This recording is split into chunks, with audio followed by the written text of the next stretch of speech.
energy, I just couldn't believe it. I'm back in my zone now. I love the energy of the crowd. Let's go! 'Cause I'm back in my zone now. I'm gonna keep burying you in the ground as fast as I can and as deep as I can. I enjoy when things get a little saucy. Give me a freaking break! Every match you play feels like it's the finals. Fire, you want fire. And that's what the fans want to see. That's what intense tennis is.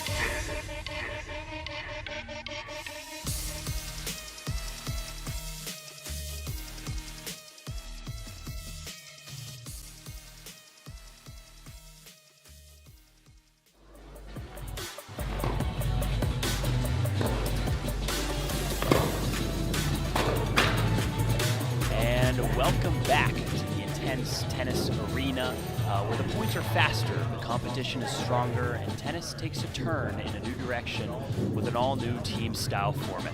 Coming to you live from Atlanta, where the walls behind us, the best Hollywood movies ever are created, from Netflix to Disney, but right here in Studio 3 here in Atlanta, we have built the highest tech, most interactive tennis facility ever created. And today's a special day. We have the best college coaches in the country here, ready to clash against each other head-to-head in Intense Tennis College Coach Playoff. My name is Felipe Costa. I'm joined today by Tori Hawkins, maybe the most legendary Atlanta coach we have over here. Tori's coached a good amount of these players, ain't that right? I have. I've coached against about 2/3 of them, and they certainly learned what not to do from me. I can assure you of that. But it's great to see them. It's great to see them back playing. Yes. I remember many of them as juniors, and Felipe is going to be a great afternoon. There we go. Well, just before even the show started here, Tori's catching up with a couple of the old players, talking about the old 01 days, Southerns back in Mobile. That's right. And old school. that's Old school. Back when we had the Southern designateds, and some of you may remember the bullfrogs and the challenger draws and such. So it's really neat to see Drake and Austin and Natalie Piscota and so many others, Maciek Kut, and so many that were way back in the day, early thousands. Showing my age now, Felipe, but great to see, and some of the ones who I don't know as well. So great to see them as well. So, I mean, it's going to be exciting to see them in the Intense Tennis format. Right. Going over basically, they've created a brand new tennis league where tennis is faster. The points go, there's only 14 seconds between each point. One toss, one serve. 2 points for a clean winner. Well, what are some of these rules? Okay, you can substitute as many times as you want as well. What's something that kind of clicks in your head? Okay, this is really going to change the way tennis is going to be played. I think the tempo specifically, Felipe, is going to be a big deal. You gotta be a little Vinny the Microwave Johnson out here. You don't have time to warm up and get going. You've got to start pretty quickly. The other thing I was going to say is you don't want to leave a hanger up there because of that 2-point rule. You want to be able to, if you're going to go for it, you might as well go for it, because to let that slice float a little too long, that could be a 2-point swing. Yeah, it's almost counterintuitive. 100%. You would always tell me, so Tori, he actually coached me a little bit growing up. Always make him play, make him hit one more ball, right? But maybe if it's right on top of the net, it might be advantageous to just miss it or try and go for something crazy rather than give him 2. Might as well. That 2-point could be a big swing. And beautiful. So at this point, the players are warming up. Do you think they're going to feel some nerves? I mean, obviously playing for the biggest championships ever. And they're playing again, Felipe, right? Yeah, a lot of these, I can tell you specifically, my palms are sweating, and I'm not even got a racket in my hand. So what I think is going to be great is to see some of these guys, current players, giving them a hard time afterwards. That's what I want to see. Oh, 100%. We're going to be following in the chat, so if we have maybe some students here and you see your coach, go ahead and flame them. Please lay it on them shots. thick. Yeah, we want to hear it. We'll call it out. Absolutely. But no, we're excited here for some intense tennis. We're going to see how many substitutions are going to happen, right? Yeah. Maybe we see some little bit of lack of fitness in some of these coaches. But hopefully they'll play pretty good for a point or two, right? And then a little fitness. Beautiful. So right now we're going to go to a video highlighting some of the current players. We have full-time players here. Show you Michaela Gordon and Martine Gutierrez coming right up. I would kick Tom Brady's ass in tennis. I've always loved the grind. The harder it is, the more fun it is, and I'm competitive. My brother actually started playing tennis first. My driving factor was always, I want to be better than him, better than him. He was in this little clinic with older kids, so I would beg my parents to please tell the coach I'm good enough to play. The coach said I was too young for it. So I realized I have to be better. I want to play so bad. So I kept working, and eventually I worked my way in there. I became the best one there. That's kind of where I figured it out. College tennis can be tough. I went to play at Barry University down in Miami. I basically started on the bench. I wasn't there to be on the bench. I was there to start. So just worked really hard at that. Doing everything I could to help the team win. Even when I was off the bench, cheering them on, doing the chant before the game. It's motivating. When you're on the bench watching other people play, it's not as fun. Worked my way up, became All-American. I won with the team 4 national championships, 3 NCAAs, and then an indoor ITA. And those were the best years of my life playing college, competing. And if I'm gonna do something, I'm gonna do it all the way. And I've just always been that way.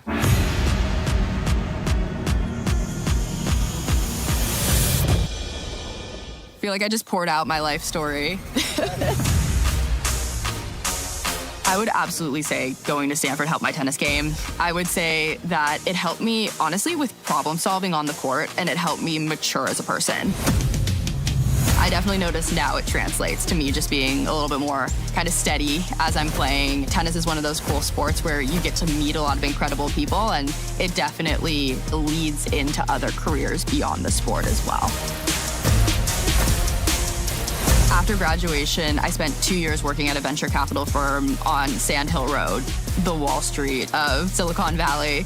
I loved being in venture capital. It was an amazing kind of introduction to be able to talk to founders, to be able to see how products are developed and being on the cutting edge of tech. I also liked, it was very similar to a sport where it's still competitive, but at the same time, you learn to collaborate as a team.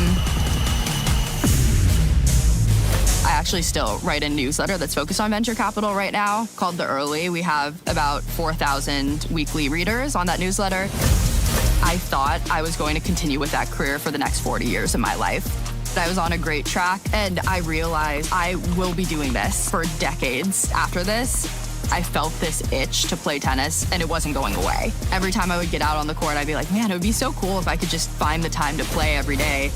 I made the jump to go start playing pro tennis again, and I know that career will be there once it's time to go back into that.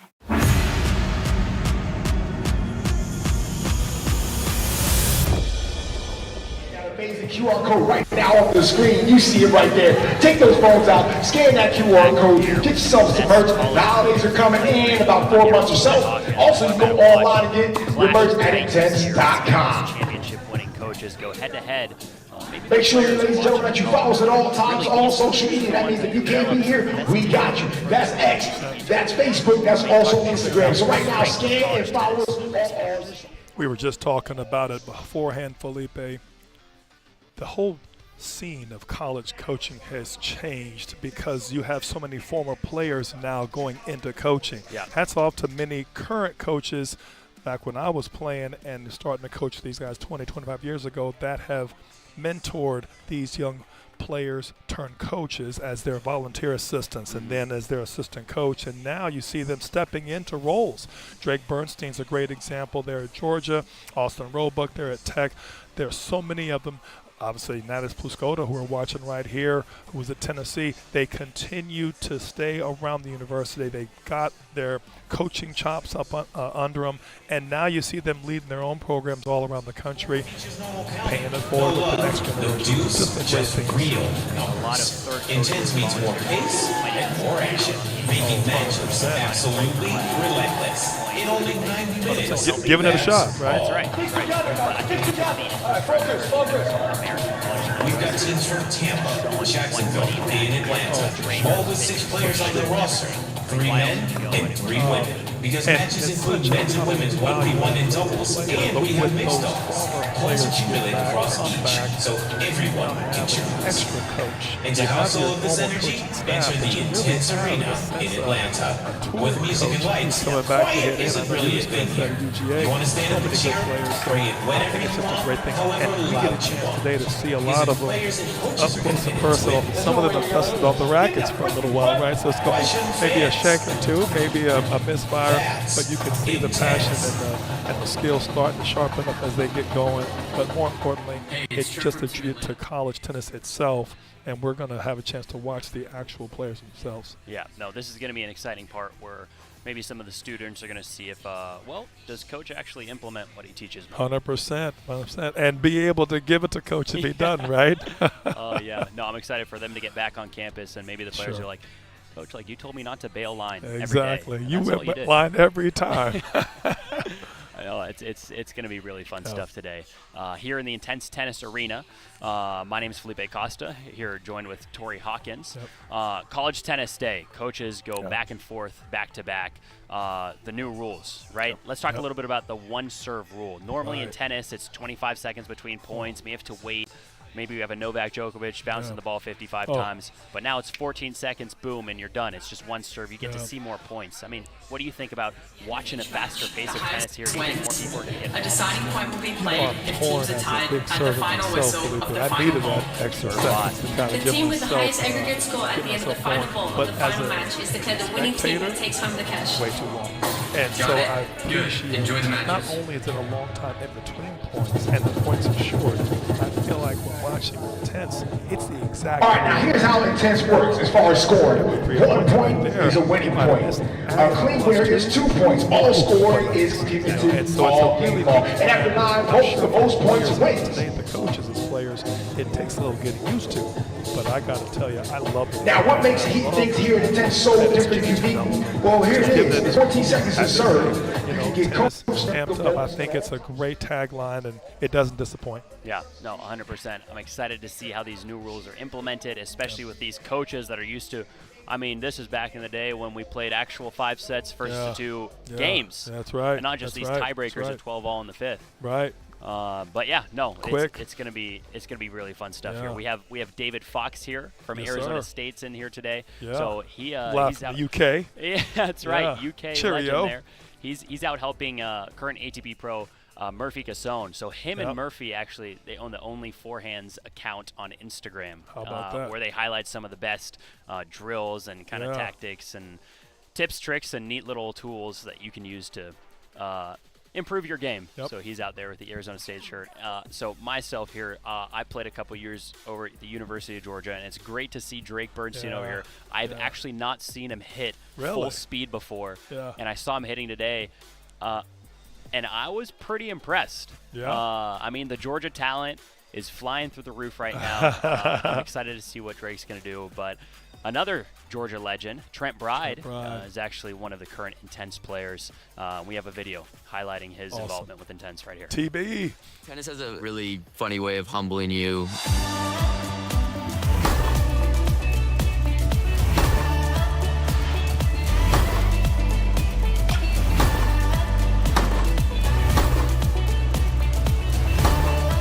I'm Trent Bride, and I play for Team Atlanta. I grew up in Suwanee, Georgia, had the best childhood ever, had amazing parents. My dad was actually in tennis. He was the director of tennis at a country club called the Standard Club, and that's how I got introduced to the sport of tennis. I won the Super Nationals for 12s. It was the Clay Court Super Nationals, a really big tournament. After winning that, I was #1 in the country for that age division. And that's when I knew that I could really take this thing far. And I really wanted to be a professional tennis player. And that was my only goal. I wanted to be top 100 in the world. That was what I wanted to do. So from 14 to 18 and was able to be lucky enough to get to 8 in the world. It's a brutal grind. You're not going to luxurious areas, 15 years old, going to Lima, Peru, staying in a room with 3 guys, beds back to back to back, no hot water, no AC. We would open up the window at night, just we can get a little bit of air, and there'd be construction all night, we wouldn't sleep. I was dealing with that at 15. I mean, it put life into perspective for me. Professional tennis, when you start at the bottom, right, when you're starting with the futures, it's the same thing. You're losing a lot of money. So until you get to the ATP events, it's not a great life in any way, shape, or form, really. I had an opportunity to choose whether to go to college or to turn pro. And of all those guys in the top 10, I think I was the only one that actually pursued college tennis. I just felt like that I wasn't winning professional tournaments. If I couldn't make a living in this sport right away, then I'd rather just go to school and get a free education and play college tennis and continue to improve. College tennis was like the best years of my life. It's so funny because when a lot of people will look at tennis and they'll be like, you can play professional tennis, and then they watch US Open, Wimbledon, Australian Open. But when I look at it, I can look at the futures and challengers because a lot of my friends are still in those and how much it sucks and how brutal it is. And I can look at that and be like, I don't know if that's the life I want to live. Towards the end of my college career, I had a really good job offer, and looking at my life as a chessboard and thinking about what is the best move that I can make in this moment, I figured that it was to start my career in finance and leave the sport of tennis. I mean, who knows if I made the right decision, right? Tennis doesn't owe you anything. The market doesn't owe you anything. It's purely hard work and developing a process in the market, obviously developing a process on the court too of what's successful for you. The number one thing that I missed from playing tennis was feeding my competitive drive. As a hyper-competitive tennis player, I had to scratch that itch. And being able to trade in the stock market and own my own hedge fund has scratched that itch even more than I would have thought. So I still owe everything to tennis to this day.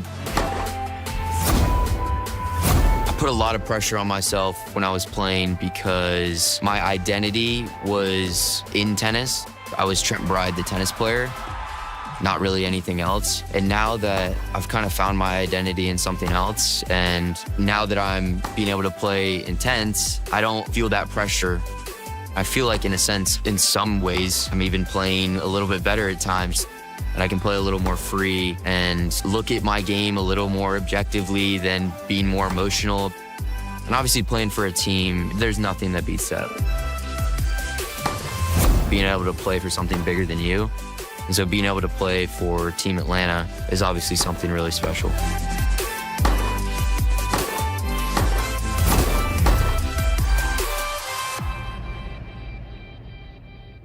Tennis turned up.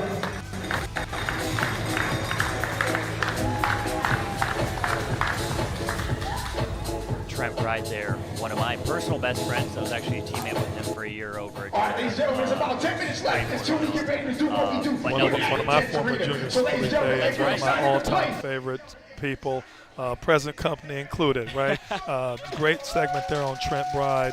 I can't tell you how proud I am of him all the years. Probably known Trent and the Bride family since he was about 10 years old. Good friend of mine, yep. Will Wright, was his primary coach for That's many years, and just happy to have worked with him and see all the success now even off the court that he's having. So happy for him and his family. So I'll always remember this. One of the best compliments I ever got as a player was one time you told me, we're talking about the stages of a point, right? You're defending, you're neutralizing, you're building, and you're attacking. And you told me I have one of the best neutralizing balls, as good as Trent Bride. That's what you said. The best since Trent Bride since he's been there. I will always remember and it was that. well deserved, and I stand by it. The problem is, as you get my age, you start looking at I used a different player for Trent when I made the same compliment, and again, all of them is. Today we're seeing the Maciek Sakutsa and others who are very similar to you guys now as they were then, and so it's really neat for me and perhaps for you as well to see the different ages, right? Because as I was walking through the rosters, which we'll probably get to in a second, right? 100%. I'm looking through so many names and people that were that level of player back then. Let's start off with Team Blue, shall we? 100. Let's go. I wanted to give a shout out to Greg Davis, who's now the head coach at Western's been there for several years. Was a good player himself back at IUPUI. That's the Indiana Purdue University Combine back in the day. He's been the head coach for women for a long time. On that blue team is Axel Damians, who's now the associate head coach at UF under the leadership of Per Nilsson, who was a good friend of mine from many years ago. David Fox, who's the assistant. You mentioned about David earlier. I was at Arizona State for a year. Well, there you go. Played there, and then David Fox came, I believe, the year right after me, but only high praise that we've heard from him. I think he came from Middle Tennessee State, if I'm not mistaken, around that time. British guy. British guy, yep. So we're going to hear his nice accent today. Juan Calero Alonso, who's the assistant coach at Harvard. My good friend Andrew Rube, who's the head coach there. I know he's got to be a solid individual for Andrew to pick him up. And Juan Calero actually mentioned that he's here today because his players said, right. Juan, you got to go play intense crazy tennis. Is that? That's awesome. Natalie Pluscoto is Hamburg. She is one of my favorite players. She played one of my juniors way back in the early 2000s. Yep. Bottom line, some great people here. Team Yellow, let's skip over them. Also, trophy guard back in the day, right here in Atlanta area. Played at Tech, back now at Tech as the associate head coach under Rodney. Drake Bernstein, of course. I'll let you speak a little bit on Drake as black and red and black. I mean, he just triple crowned. He just got singles, doubles with Dasha Vidmanova, arguably now one of the greatest women's college tennis coaches ever, and just won his first in his second year, team national championship. That's amazing. You know what's funny about him as a player, and I remember him in juniors, he was one of only 14 players to win over 100 matches at Georgia, singles and doubles. Yeah. So pretty, singles only, 100 career singles only, matches. 100 matches. Holy cow. Maciek Sakud, who's from Florida, he is year of some of my early guys in the mid-2000s. He's now the head coach at Elon, took over from Michael Leonard. Clean ball striker. I was watching him in the warm-up. Very, very solid. From Florida area. I want to say, can't remember, Marathon maybe, one of those kind of small little cities. Juan Lugo Surkovic, Irina Cantos, got some great names. Courtney Nagel's another one from a blast from the past, was probably in the early 2000s as well as a top national player. They've got great guys and girls in this, Felipe. And let's say women's and men's coaches, so this is going to be a great blend of everybody. 1,000, yeah. So one of the exciting things about Intense is we're going to have 3 sections of matches. We're going to have 3 10-minute segments of just men's singles, followed by 3 10-minute segments of just women's singles, women's singles, and we're going to have doubles, men's, women's, and then mixed. So you're going to see some of your favorite coaches playing with some of your other favorite coaches. It's going to be a really fun time seeing how, let's see how they manage to go from singles to doubles to transition. Kind of come in with a cold shoulder if they're 100%. Substituted. And everybody's going to be doing this for the first time, which is pretty cool. That's right, 100%. All right, we're going to go over our national anthem right now. We'll be right back.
and gentlemen, here in Intense Arena, you know what it is. It's 1 minute left until we get with these coaches on center court. So once again, we have 1 minute left. Better yet, 48 seconds. So ladies and gentlemen, if you're excited for our coaches, you got a noise maker, you got your voice. It's a no-shit show. Make some noise! Let's go!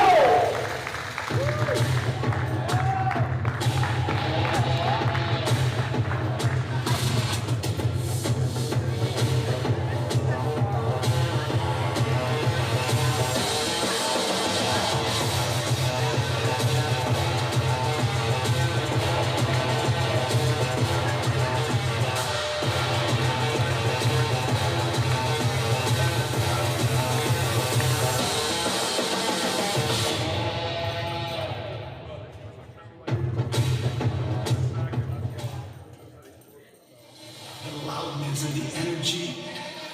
I just couldn't believe loudness and the energy. I just couldn't believe it. I'm back in my zone now. I love the energy of the crowd. Let's go! Cause I'm back in my zone now. I'm gonna keep burying you into the ground as fast as I can and as deep as I can. I enjoy when things get a little saucy. Give me a freaking break! Every match you play feels like it's the finals.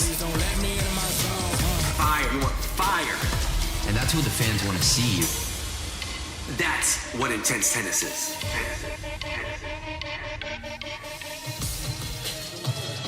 Once again, ladies and gentlemen, welcome to Intense Arena. This is Tennis Turned Up. Welcome to our official Coaches in College Duel. We have the best of the best in college coaches competing in Intense today here in Intense Arena. Now listen, we have to find out who's who take it to the court, and here's how we scored today's matches.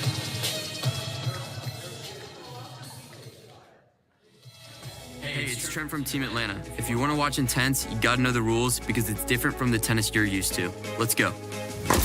Intense is a team sport. Each team consists of 6 players, 3 men, 3 women, roll on, roll off, substitutes all throughout. Each Pro League duel is made up of 3 matches, men's and women's singles, men's and women's doubles, and mixed doubles. Each match is made up of 3 10-minute bolts with shot clocks in use. Each team has 2 timeouts per match. We have easy-to-follow numerical scoring with 1 point for a regular win and 2 points for a clean winner. 1 toss, 1 serve. Once the ball is in the air, you gotta hit it, make it, or lose the point. The server sets the pace. Returners must be ready, and there's a maximum of 14 seconds between points. Bolt 6 electric line calling will be overseen by intense officials. At the end of each match, the highest score wins. A deciding point will be played if teams are tied at the final whistle of the final bolt. The team with the highest aggregate score at the end of the final ball of the final match is declared the winning team and takes home the cash. Got it? Good. Enjoy the matches.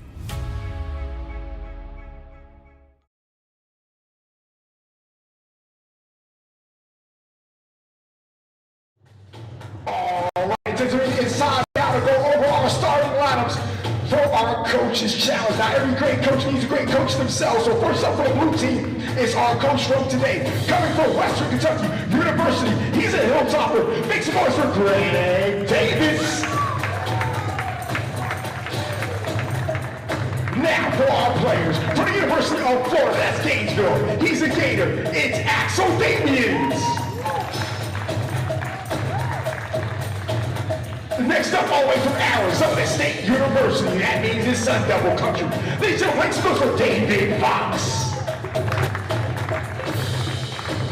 Next up, all the way up from Cambridge, Massachusetts, that's Harvard University. They are the Crimsons. It's Ron Carrero Alonso. Next up, from Gonzaga University, that's the Bulldog. It's Natalie Pescola.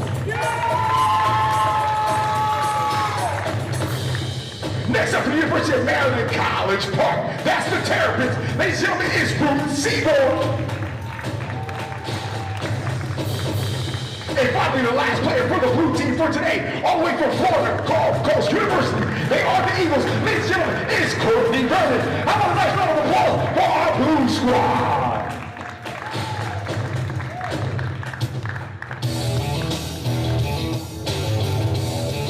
And who their opponent is? It's Team Yellow. First up, our Team Yellow coach, all the way from right here in Georgia, Atlanta, by the way, it's attempting a yellow jacket. It's Austin Roebuck. Now, right down the block from Athens, University of Georgia Bulldog, is Trent Bride.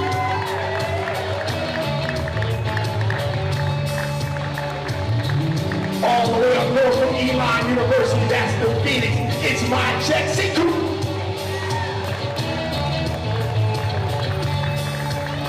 Now from the big Lone Star in St. Texas, it's Rice University. They are the Owls. It's Juan Lugo Sikutic. Next up, from the Ohio State University, which are the Buckeyes, it's Arena Cantos. Next up, out there in Duck Country, University of Oregon, it's Courtney Bronstone. And ladies and gentlemen, here in the Intense Arena Raleigh our lineup from Middle Tennessee State University, the Blue Raiders, it's Tayo Bailey Duval. Ladies and gentlemen, I want a nice round of applause for our Yellow Squad.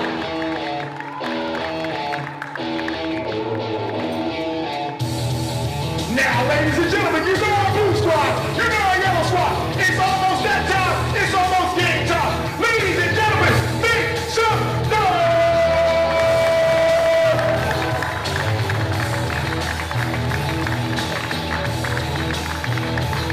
This is Intense Tennis. Tennis turned up.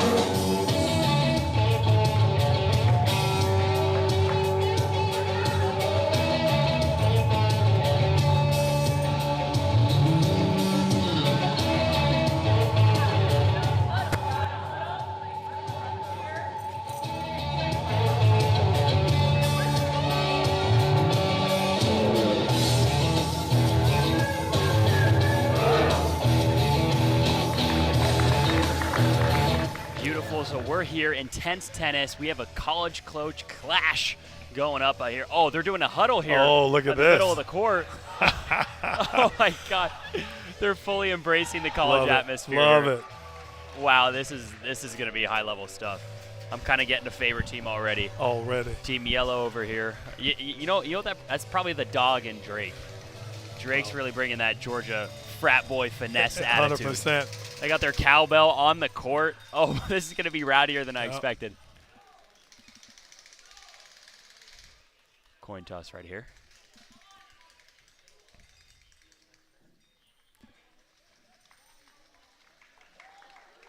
Looks like both teams are going with a fresher set of legs to kick things off there, Felipe.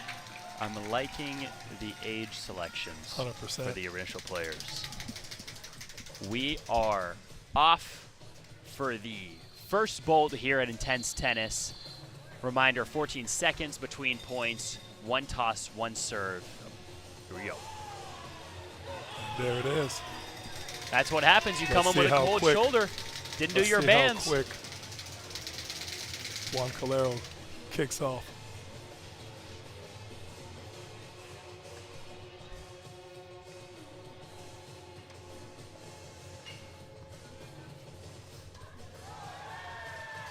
Oh, did he touch it? That's two. That's like two a two. points already Very starting good. off Team Yellow. I mean, I like how he's ripping the forehand over there. Juan Calera looks a little tight just right off the bat over here. Maybe the team format's getting to him. Oh, I think tight on both sides right now, Felipe. They'll take him a minute to settle in. I mean, finally feeling what their players feel. 100%.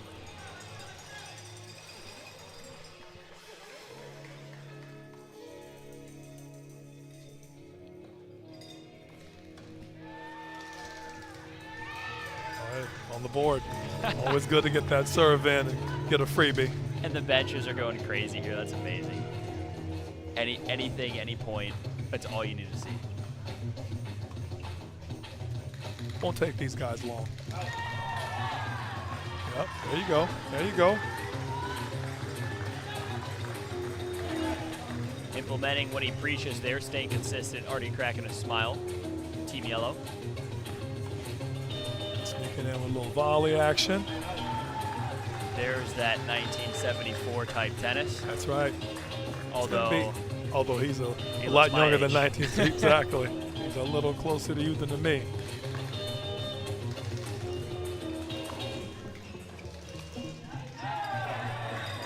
Now, we have a few Team Yellow fans in the audience, so here at Intense Tennis, if you come, you can come and watch this incredible new league, and you can actually get involved in these matches. You can scream, heckle, shout during the point, right? Even an occasional cowbell. We have a from what I cowbell right understand. here in the studio. So Team Yellow is trying to distract Team Blue there. Every time one here from Harvard hits the ball, they're ringing the cowbell. Loving it, loving it, loving it. Team Blue's not going away. I mean, such an important momentum game Intense Tennis is. Since the points go so fast, you know, maybe you have a bad 30-second spell. I mean, you might be down 5 points right away. Smart Is that? drop volley. Oh, I like it. Oh yeah, oh yeah. He's got a right Stop between. it. Oh, that's He big. touched it. That's big. I thought he was Smart gonna of go him crazy not to tweet. hit that Yes, one, right? 100%. To prevent the two-pointer. Oh, if he gives him an easy shot, and all of a sudden, It's Team like he Yellow. thought about it right before he went for it. But I did want to see the tweener there. I don't know if the hip mobility would allow. Down 4-7, Felipe. Down 4-7. You have to do it. There we go. Little 5-7 What's been neat action. to see in the last, I guess it's been two. Oh, they short served him. There you go. Oh, yes, sir. And the two. Oh, boy. Gotta I mean, love that it. is the touch of a surgeon right my there. goodness. Going full surgery on the ball. Tender chicken.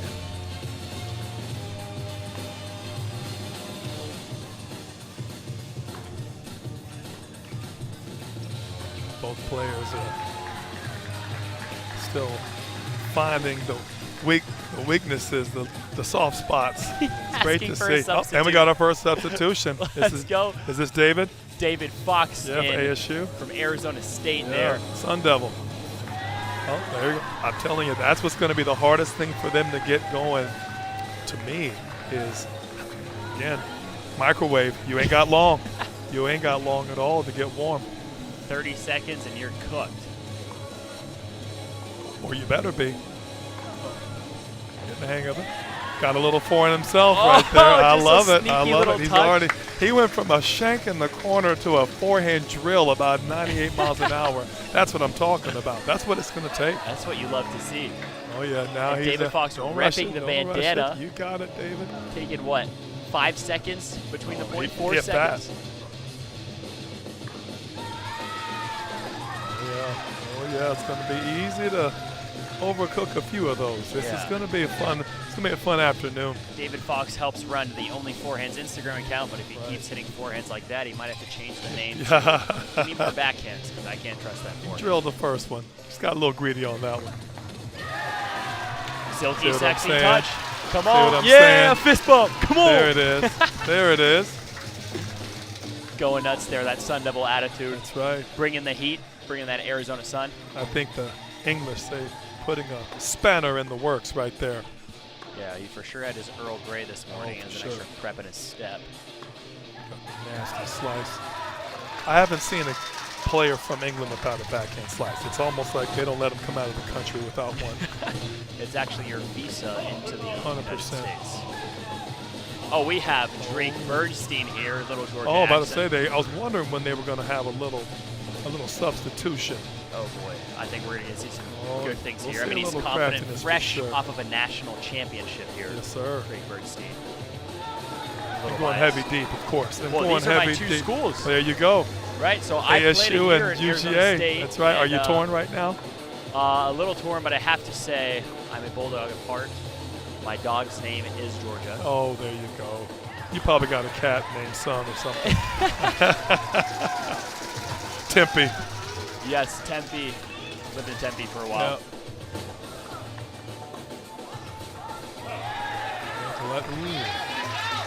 See, on that one there, David might have been better off taking that volley just to stick the winner. To try and maybe get a 2-point clean winner here. They're down by 2.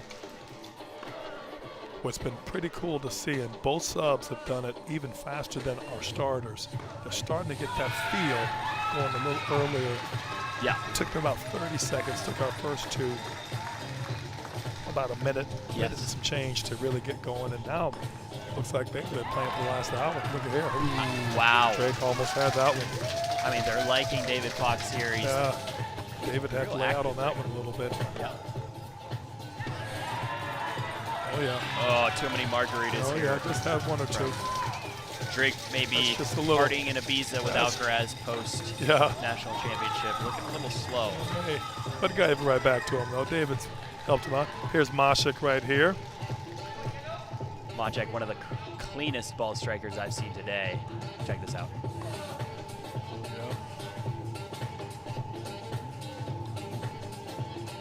I mean, I need that forehand. Mashik always had a big forehand, even back when he was in the juniors. Good player. I want to say he spent some time, we were talking about Jonathan Stokey. I think he took Stokey's spot as the assistant or the associate head at Duke before he took over at Elon. Oh, wow. So spraying there. Close here. 2.5 minutes left and a 2-point difference. 2-point game. Team Yellow up by 2. Mashik here serving for Team Yellow. Oh, yeah. David showcasing that forehand. Must have overheard you. He works on his forehands. He might as well get better at it. As well. Spraying there. Not a bad one there. Need Murphy to step in and maybe give him a few tips. I see Coach Davis looking at him. He's checking his depth chart over there. The crowd saying, "Use it." Little Team Blue action over here. Down by 1. Looky here with the 2-pointer, the wide and glide with the serve and low touch feather volley. I mean, beautiful. Goose feather laying a golden egg into the service box for the 2-pointer. Love it. Team Blue takes the lead for the first time today, back even with 1.5 minutes left. And just for you at home, the 2-pointer, they will go back to serve on the same side.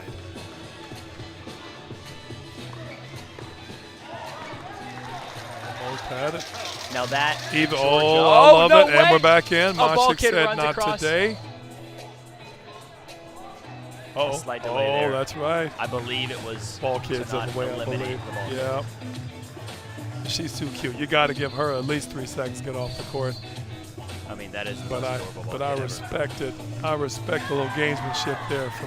There you go. That's sneaky. Gave him the Dikembe Mutombo. Yeah, not today. No. We'll get you back at the feet on that one. Less than a minute left.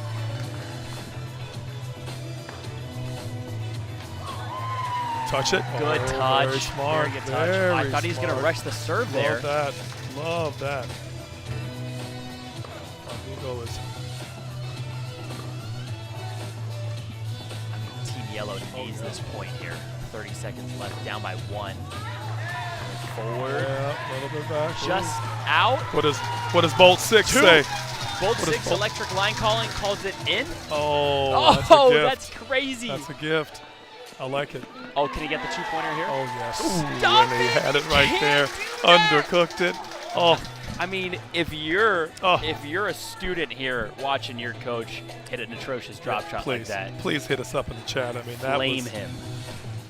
And he's stalling on time. That's smart. Oh, that's taking very all smart. That 14 seconds. And he gets it. Does that count? That's right. Yeah. Felipe, Team Blue was down consistently at least 2 points. Now they go up by 3. Pretty solid. That serve and volley David Fox hit there was probably one of the craftiest plays you said, and that shifted momentum for him big time. That's right. No, I think David Fox right now MVP so far. Team Blue really taking it away and kind of getting after it 100%. Against Team Yellow. I think Team Yellow maybe a few too many substitutions at critical moments where maybe they should not have happened. Agreed. But I also feel like they were late on the first substitution, weren't they? It felt like they were bottom line. Everybody's getting busy. The guys got a little sweat going. They're starting to get the feel. And seemed like each successive substitution got more comfortable, didn't they? A lot quicker. And Bolt 2 coming up right on soon.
I'm Felipe Costa. I'm back here with Tori Hawkins. We just watched the first bolt with Team Blue. David Fox from Arizona State really being a big player, making an impact. What do we need to see from Team Yellow to kind of bring it back to their side?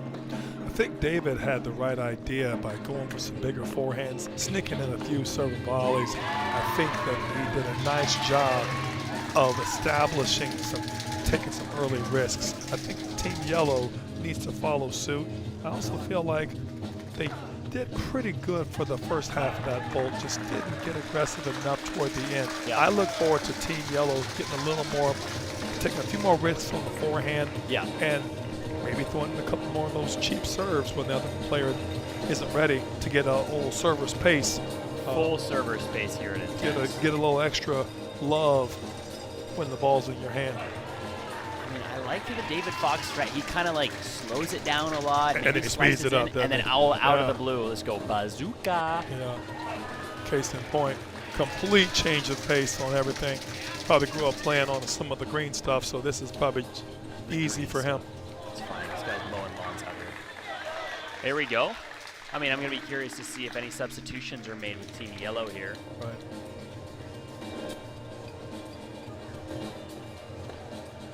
Got to give the player just enough time to. Hello, I'm trying to tell you, David's feeling it right now. David is loving this format. I think he might go back to Arizona State and propose that they may change the rules of college tennis.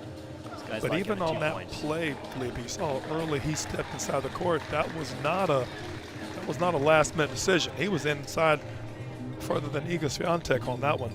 Yeah, he knew exactly what he was doing. Take it early, take time away. And again, I feel like Team Yellow is just trying to establish a little rhythm. Need a little more microwave and a little less low simmer. A little more popcorn microwave. Yeah. Start exploding out of the box here. First 2 minutes have been all Team Blue here. All with David Team Blue Fox got a doing nice some little damage. 8-point lead here, but I mean, if you're captaining and coach Team Blue, are you taking David Fox? That's a good touch. That's a great That's save a right good, there. good touch. Kept it down. Preventing the 2-point clean winner. David Fox going huge there. Team Yellow throwing in Drake Bernstein, recent national champion. Got a gift there. Let's see if he Got a can gift there. outsmart the Fox. Absolutely. Outfox the Fox. Hello. Yep. Come on, Drake, bro. Had a little Move too your much. feet. Had a little too much court to think on that one, Felipe. Yeah. And 2 little feet to move on Oh that. yeah. Oh, they would look like we are getting a little sloppy on this side. Looks like the Fox has outfoxed himself on the last 2. But this is going to be a crucial swing for Team Blue. See if Drake can catch a little magic here. That's Bolt crisp 6 like a calls Granny that ball. Smith. Good. Bolt 6 calls it in. Well, that's a sexy little volley right there. Yeah, it was. That's stuff that only. Is it okay if I call these the elderly? Absolutely. I resemble that remark, Felipe. Uh-oh, here we go. Missed it a little long. We got Florida's finest here. Want to see if I'll give a quick shout out to Per Nilsson. See how his man Axel Damians is bringing it. See if he improves. Oh, that looked tight. I mean, this guy needs a little yoga sesh before coming on out. Had a little gator arm on that one, didn't he? Pretty clean hands volley. off the volley, though. That is very nice. You can tell Axel didn't mind coming forward when he was a player. Axel doing a little scoreboard watching there. Yeah, he was. So you know his team is up, I think. Axel played at Cal Poly back in the day. Okay. Good player there. Isn't too far out of his playing days. Just finished up at 18. Oh! Well, the 2-pointer, Drake pulls it out. Just the athleticism of a track star. Absolutely. Fully embodied in the man, the myth, the legend of Drake Bernstein. Put this guy on a And the decathlon low volley, event. perhaps. Oh, yep. And They're both subbing going to feel himself those out. 2 tomorrow. And here's Maciek Sakut coming in. I mean, Maciek Great looks to bring great him in shape. with the forehand. He does, doesn't he? Yeah. Maciek might be, besides Coach Davis here and Coach Duvall, he's got to be one of the older players from what I'm seeing. I mean, Maciek has this. Yes, Maciek has this style of tennis that I was taught growing up, kind of this flat, really smooth, through the court, that like kind of catch the racket on top of the shoulder. 100%. I mean, I love this old style forehand. Look at the hip action on the serve. Looks like he's gonna serve volley and then He had a stays cannon back in the day, Felipe. Really? Had a nice ball. Dive. Yep, and the volley. Oh, the two-pointer. I gotta say, Team Blue keeps catching some breaks on those volleys. Maciek had it there. Give him 2 more of those, he'll get it. I mean, those hands there, it's like he took some Adderall right before. Oh, 100%. Maciek was a standout player at Florida State. Played there 4 years. I think he was All-American all 4 years. Quick shout out to our sponsors here, Body Armor, Yonex balls. I actually played with some of these Yonex tennis balls. They're nice. Look like it. I don't like him, but they sound good. Boasts, the official clothing sponsor here. They actually gave me a Boast polo. Oh, this Yonex There's ball one of our is Yonex amazing. balls right there. Yeah, we have some in the studio right now.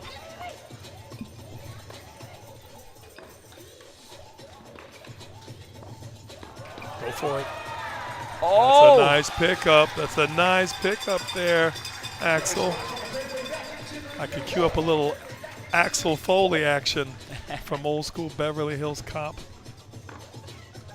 I mean, why let the ball drop when go. you can take it on the rise? Oh, a little flatter ball. Oh, don't sit it up. Got gift there. He got gifted a chance on that one. That right there is what the frat kids at Georgia would call a brick. A brick. They would yell at you and tell you to go back to your town and You sit sound on like your you're porch. talking from experience there, Felipe, on that one. Experience? Why would I ever yell brick at other players? Why would I ever tell them bad It might be. Good gift. Stop there, it. Mister. Oh, he went for And he two. went for it. That's what I'm That's talking so about. smart. That's That what is I was genius. talking about. That could change momentum right there for us, Felipe. 100%. I mean, closing in that 10-point gap with a little under 3 minutes left to go here. Team Yellow making another substitution. Uh-oh. I'm telling you, Juan Lugo is starting to figure it out, starting to heat up. Just needed to get loosened up a little bit. We got Juan versus Juan here. Yes. JL versus JC. I mean, we know the coach from Harvard here, Juan from Harvard, has the brains, but does he have the body to sustain these last 2 minutes and 20 seconds? I'm intimidated just when I see the age. Harvard University. Shout out to Andrew Rube, head coach there and former player. One of the nicest coaches. 100%. Maybe giving his own It is. coach some 100%. Oh, you know he's watching. See JY Oboni here in the chat. JY, there we he miss is. you. 100%. There it is. I tell you, Juan Lugo's starting to come in a bit more. I'm telling you, I see. We're not done with him yet. This is still the second ball. A lot of time. I mean, a lot of these coaches have such good volleys. Like the game back then was just a lot of come forward, making sure to make your way in. And with this format, with 2 points, I actually want to see a little more forward movement. Maybe some 100%. serve volley, return volley, chip 100%. charge. But looking at the players, though, you can tell there's a lot of heavy forehand, a lot of run around. And let's face it, they're not going to do what they don't normally do now. They were grinders before, they're going to grind more now. Yeah. So it aids the player that was a little more comfortable. Yeah. David Fox back in for Team Blue. Clearly, he's comfortable coming forward.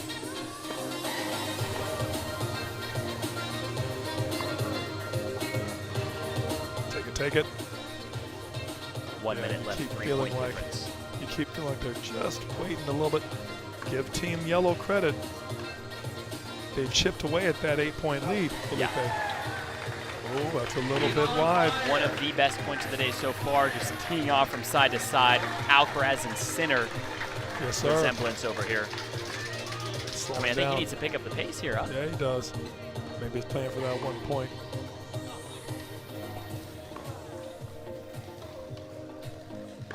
Coach Austin Roebuck's got to tell him to keep the ball heavy and deep. And the slap. Take it. Might have been a chance to sling it across with the sweep. I mean, I love how he went big on that forehand there. Hurry. But there we go, David. Stalling, 1 second. Going forward. Last point here. And the winner. Oh. How do you miss that? Oh. That's just stuff you don't want to see. And yet, there it is. You know, Felipe, what do you think about that? Looks like we've had a nice little comeback right there. Team Blue is certainly out in front, but Team Yellow did a great job of stopping the bleeding there. Yeah, David Fox just being one of the primetime players here. Team Yellow kind of climbing their way back in. I think they need a little more bicep action, kind of like dig their heels in, get some strength into their shots. But we're going to see one final bolt, 10 minutes left of men's singles, going women's singles coming up after that. Launching in a commercial break here, and we'll be right back.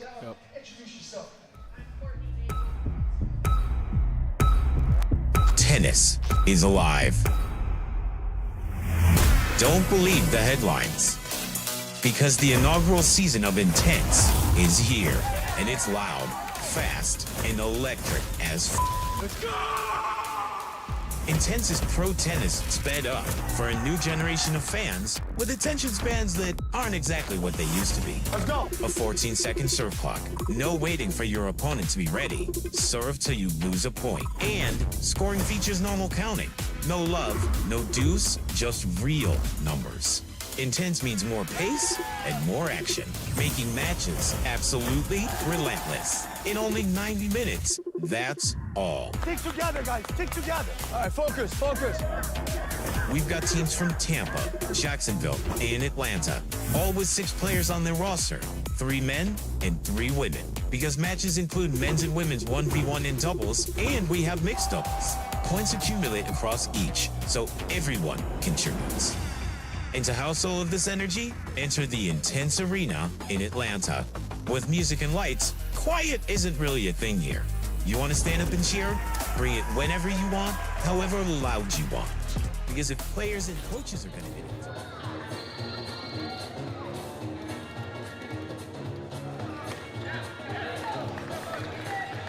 it. And we're back. Team Blue staying with the hot hand, David Fox. Stubbed his toe early on that first point. This is a good matchup for both coaches, going with the hotter player at the right time. And I mean, great time for Team Yellow to pick up. If Juan Lugo can pick up here and catch fire with a couple of these inside outs, but take a few risks, this could be, you feel like he's poised to make a little run here. Yeah, if he doesn't throw in some brick serves like that. One serve, one toss rule. Can't even toss twice here. Making sure these points go by as fast as possible. I mean, in a Grand Slam match, right? In a Grand Slam match, maybe you see a player get somewhere close to 200 points, but it's like a 4-hour ordeal, maybe like a 4-set match. Here, in 3 30-minute segments, we're going to see these guys get to, 150, close to 200 points, an hour and a half. I mean, it's one of the beauties of the Intense Tennis League. Yeah, exactly. So at some point, you're looking of it's a finite situation, isn't it? Yeah. Big shout out to Emory, one of the sports medicine sponsors for the event. I actually had some knee surgeries back in the day, thanks to Emory. Managed to still play tennis these days. You had a fair share of injuries, Felipe. I remember when you were at Chattahoochee High School walking through the door with a cast in one leg and people holding the door for you in the other. Yes, remember those days. 5 knee surgeries, but back in action here. Best thing that ever happened, though. You know, if I didn't have all these surgeries, I wouldn't be half of a normal person today. Maybe I people think I'm not unbelievable resilience for you, sir, and your family, and to end up playing college tennis at the University of Georgia, I might add, and Sun Devil. I don't want to take away from Tempe's time, and it might be a that was big. One bounce. Oh my gosh! I mean, bounce? I think he got it, but missed. But missed, right? Oh my! A smart timeout TO there. Smart TO. Roebuck didn't like the lack of. I mean, that right there was impressive. To Baguette, that was a tender chicken drop volley right there. I'm telling you, David Fox loves this format. I mean, he sous vide it to the perfect temperature, didn't overcook it 1 second. Man. That was just crispy. Wow on that volley. 100%. I mean, if that's the type of volleying they teach at Arizona State, it makes sense. They have some good recruiting classes coming in. Yep. David Fox. Shout out to Jelani Sarr, one of the players I knew from juniors, is one on the ASU roster this year. Yes. Was an SEC guy at South Carolina for a couple of years. He played against. He was a dangerous player against Georgia. This guy's good at testing. Friends of the family that I work with here in Atlanta.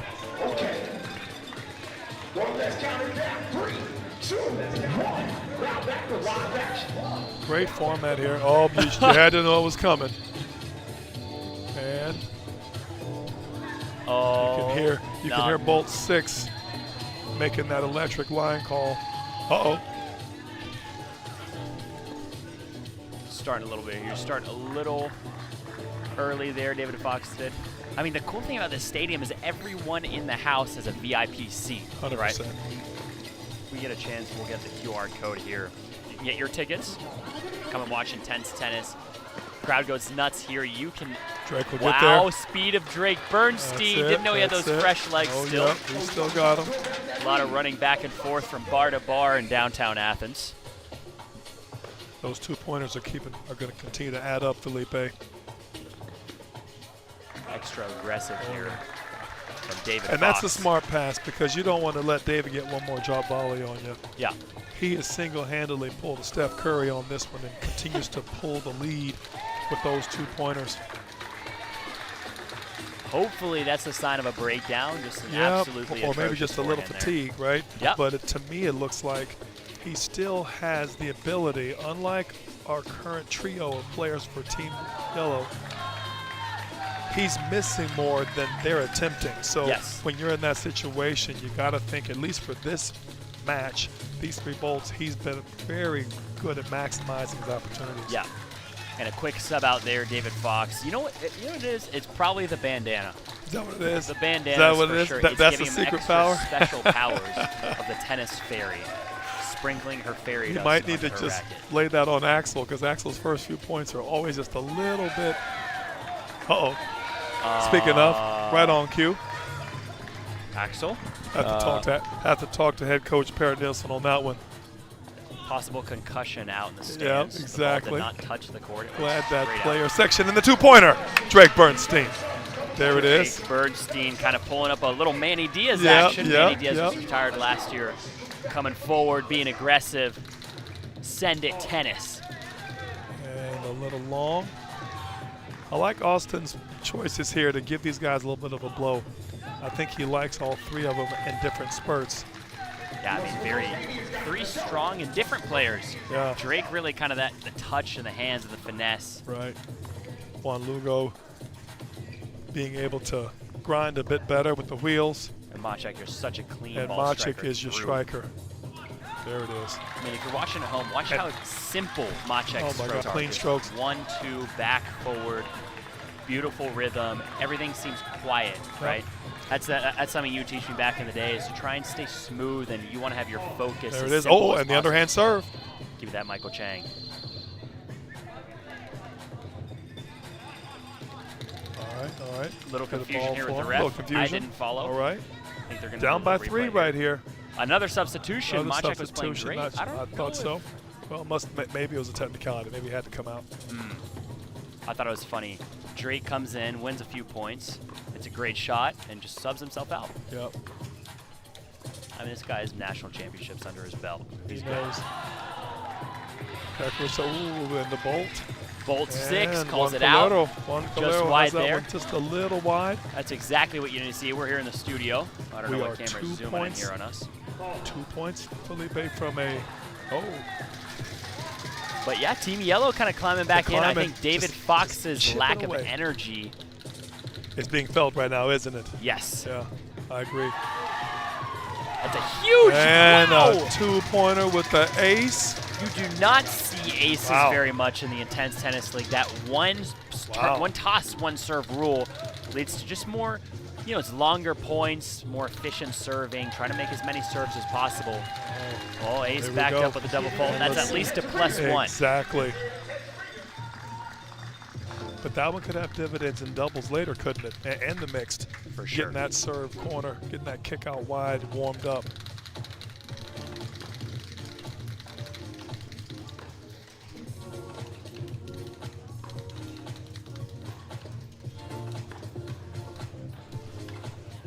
Yep. Okay, we got a back. Ooh, he just had a little, and they're bringing the Brit right back in the action. He looks like he's warmed up now. I mean, I think I heard Team Yellow say the British are coming. Yeah.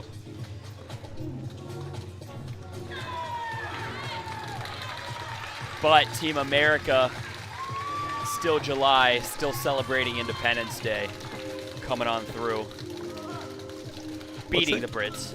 What's interesting right now is, as well as Team Blue, specifically David Fox and Lilak, are playing Felipe, Team Yellow is hanging. Team Yellow is continuing to find a way to just stay within striking distance. 1 point difference here, 3 minutes left in the final bowl. Whoever wins this bowl and will be the leaders going into women's singles. Sure.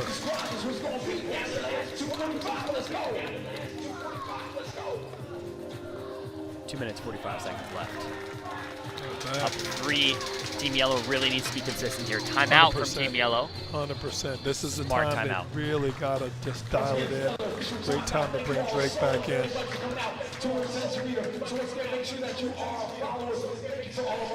One of the things that I'm watching, Felipe, is the point starters. Missed serves, missed returns. Team Yellow has left a lot of low-hanging fruit on the tree, and they just haven't capitalized as well. This could easily be 5 points for them the other direction just off those 2 shots alone. I mean, Team Blue is really, they're going for it, but then they're missing. So maybe if they're hot, they're up 10, and all of a sudden David Fox got tired, started missing some shots. Had a couple of the other subs come in. We had Axel kind of, you know, launch a ball into the Narnia over there. But we'll see if they can manage to. Anybody's game right now, isn't it? It is. What, 3 point difference, 2.5 minutes left to go. Let's see what Team Yellow can do here.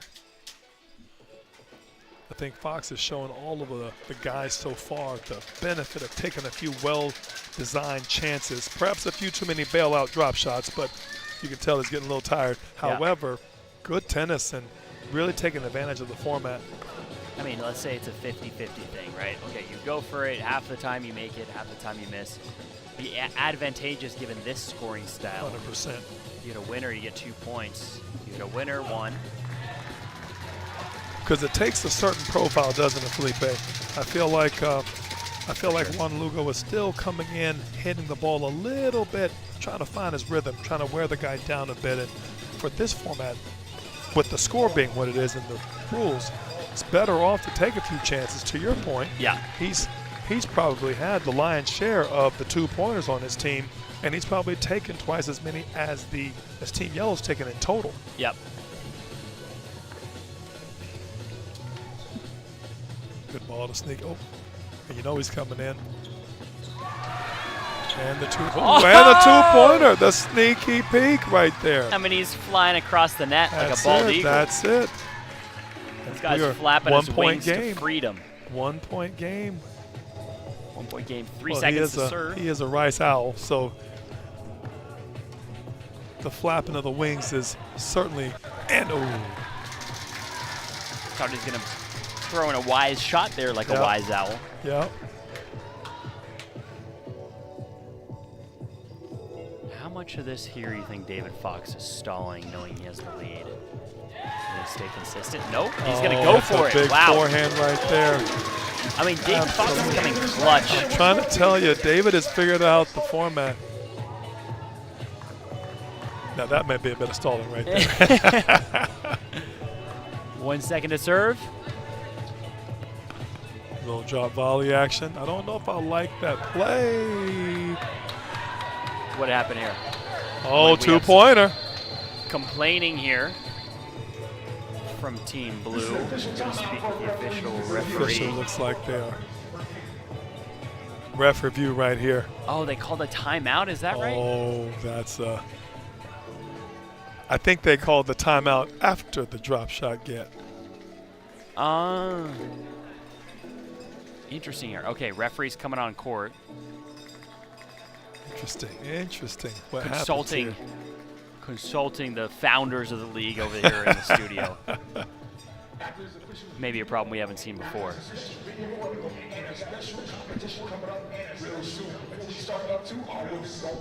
I mean, what's going to happen here? All right. We have Mr. Referee strolling around. Well, now we know where Axel's ball, his shot out was to over there, to the owner's corner over there. If you're looking at the court from your screen, about 5 miles right and 3 miles down the road is where Axel's ball was. It's still rolling uphill. Hit it as hard as possible, and it only went up. Wanted, Yonex Tour 5. Yonex Tour 5 ball. If anyone finds it over in Macon, Georgia, exactly, please let us know. It'll reach Florida by the morning. It might. It just might. It had enough juice on it, didn't it? Tori, where did we see you out here? Oh, my goodness. I'm pulling a hamstring just watching. When Drake went for that low drop volley, I was like, think about tomorrow, buddy. Think about tomorrow. That that's a great get, and the hamstrings will be reminded for the next 3 weeks. Drake telling us he spent some time over at Lake Oconee post-championship win here. Ref discussing with the players whatever the incident was. There's a lot of finger pointing, Felipe. There are, here. Finger pointing, and a two-pointer. I see Juan Calero.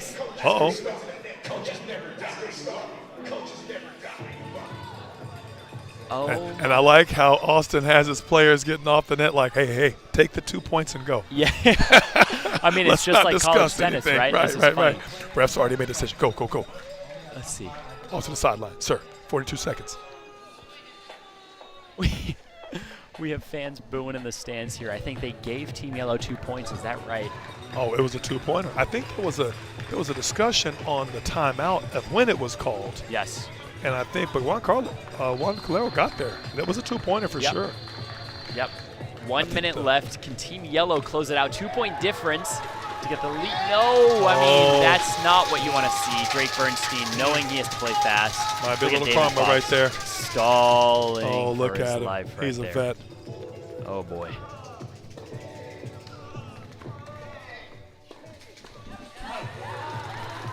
Just a little premature with that pull down the line. You know what he wanted, though. Dasha Vidmanova would have made that shot, given she has 3 national championships. Yeah. And maybe a cleaner backhand than Drake. And a two-pointer. Nah, just out. Bolt 6. Electric line calling here. Just a little afuera. In the Intense arena. Machek's looking for the ball. 10 seconds left. It looks like Possibly Team Blue's going to run away with it. Only up by 4. Oh, yes, sir. Get up.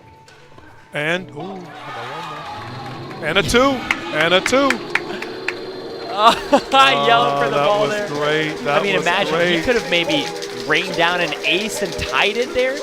What happens? Well, bottom line, a two-pointer to finish it out, and a clutch deep overhead, I might add. He came in cold, Felipe. That was the quick substitution. Especially in a movie studio here. I mean, you have lights everywhere. I mean, the environment here is something else. Sure. Cowbells. We have people with clappers making as much noise as possible. It's going to be an interesting environment now with the girls coming on. The guys just finished.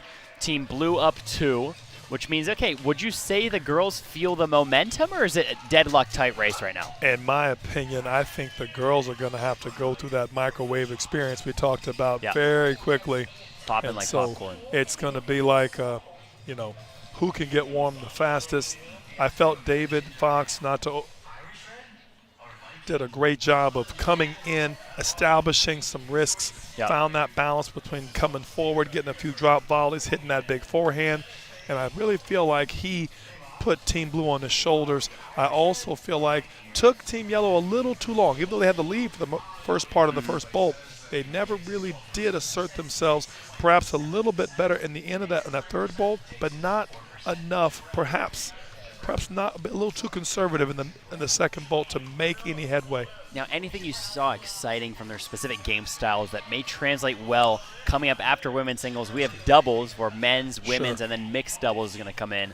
Obviously, Drake with those silky volleys. Silky hands. Yeah. It's a great point you mentioned because I felt Maciek's point at the end showed he's more comfortable coming forward. Drake's already come forward a couple of times. So here we are now with Team Blue being up by 4 points. You can really see in the tail of the tape, they really, every bolt's been close. So I think Fox, Bernstein, Sekud were all going to be better served in the doubles by coming up as much as they did. Yeah. Not so much with Axel and a few others who weren't able to come in as much. That's right. No, I mean, and you saw from the match summary, like, it got better and better for Team Yellow, just absolutely deadlocked by the third bolt there. Right. I mean, we're going to see, okay, so the women are coming on now. No momentum on either side. Sure. What strategies have you seen that worked really, men, especially in this format with a 2-point clean winner, one serve, that you think the women maybe learned, they haven't played this format before, they're college coaches now, that they can implement here before we launch it over to Chip Rally? I think the women are going to have to find a way to play some shorter points and really take advantage of the short returns, in my opinion. That's the two big things they can take advantage of. For sure, yeah. And now for one of our best tennis enthusiasts here, we're going to throw it over to Chip Rally to tell you a little bit more about Intense Tennis. See you soon. The do? Oh, yeah.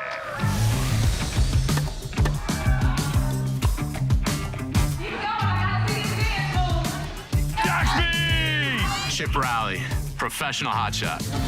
He told me he has 8 timeshares. He walked in here looking for a snorkel. Do you guys have a sauna over at Windy Hills? He asked me what kind of ginger I am. Irish red or Viking? Well done, Ginge Ninja. Attaboy. I mean, he's always in a good mood. This is fun. You guys are a hoot. Oh, yeah. Tennis, baby. Yeah. Hey, Ma. Ma, are we Irish red or Viking red? Let's go. I don't really know what he does, but he says that he takes his 12%. He says he takes his, 7%. He takes his 9%. Takes his 4%. Chip Rally, nice to meet you. Chip Rally. Sorry? Chip Rally. Chip Rally. Chip Rally. I know. You're the best. Chip Rally loves Intense. It's tennis, baby. If it's got green fuzz on it, I'm there. Chip Rally in the making. Chip Rally, coming at you. Shunk. Name's Chip Rally. My background? I'm Polish. Woo! Enthusiasm, I'm bringing it to tennis. I love tennis. Do you guys have strawberries and cream? Strawberries and cream? I'm used to the Queen's tennis, strawberries and cream, grass. Shh, quiet, please. That can go out the door as far as I'm concerned. This environment, I would call it intense. Am I allowed to say that? Shank you very much. Oh, flicks the topspin volley. Oh. You don't have time to think out here. Put your brain in the fridge and get out there and just use the body. I think too much. I always think about how my dad never calls me back. One day I wish, Dad, if you're out there, I still love you. Give old Chippy a call. I'm sorry, is my prestige blocking your view? The fans have been friendly. Yeah, I see my new best friend. That's a fun filter. Pardon me, I can't hear you over the tennis. Whoa. Oh, my golly. Remember, it's not about the wins and the losses. It's about the friends you make along the way. Thank you. I'm Chip Rally.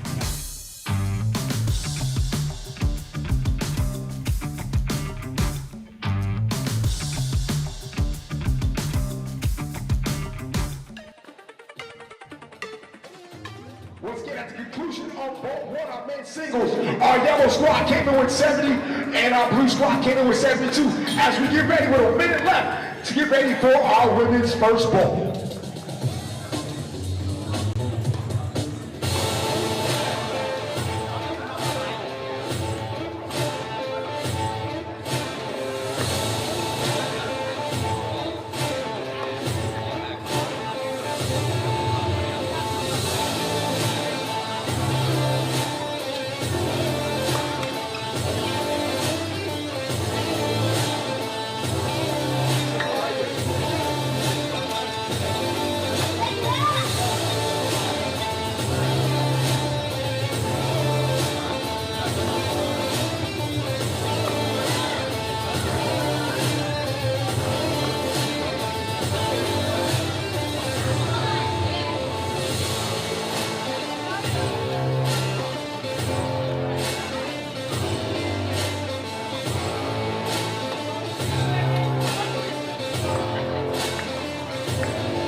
Ladies and gentlemen, it's about that time to start off all women's golf for today. Are you ready?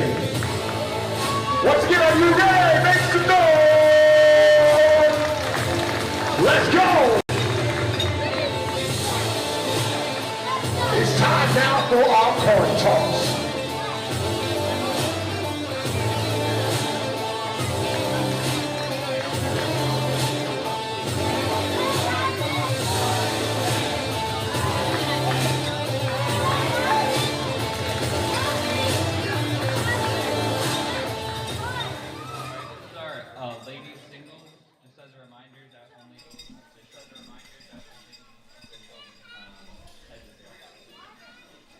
Back here in the Intense Tennis Arena, ready to start women's singles right now. We had I believe it was a 2-point lead for Team Blue right there, 72-70, a deadlock race. Team Blue v Yellow in the women's singles portion, sorry, the men's singles portion. Now starting girls.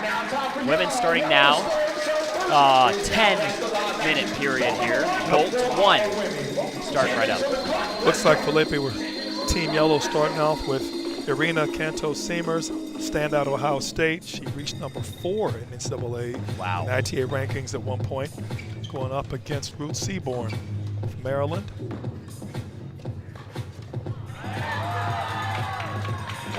But I tell you, Felipe, I saw that backhand in warm-up, and I told you, I said, that's not a common backhand right there. And she's lefty. I mean, you're acting like that was a normal occurrence. That was a laser beam down the line. That one needed a Star Wars Lucasfilms hello, and a 2-pointer off the quasi-shank swing volley. I like it. That's the way to use all of your resources. Exactly. In the club tennis world, we say, do you have a receipt for the racket? Then it's legal. Little rope-a-dope. Hello, another. Felipe, we've had more 2-pointers at the start of this bolt than we have in the first 4 minutes of the men's first bolt. I mean, the women are bringing the heat here. Women are absolutely dialed in.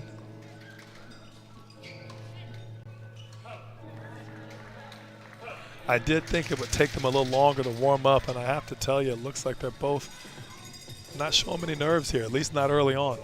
Maryland and Ohio State, 2 powerhouses here in the college women's side. The Terps represent. Uh-oh, taking the swinger. I like that play. I like that play. Very, very. She thought about a second one, didn't she? 100%. She's like, okay, can I get a 2-pointer here? Yeah. But that would have been risky, yes. Don't swing volley from the baseline. If you let that go, maybe that's probably, that's going out.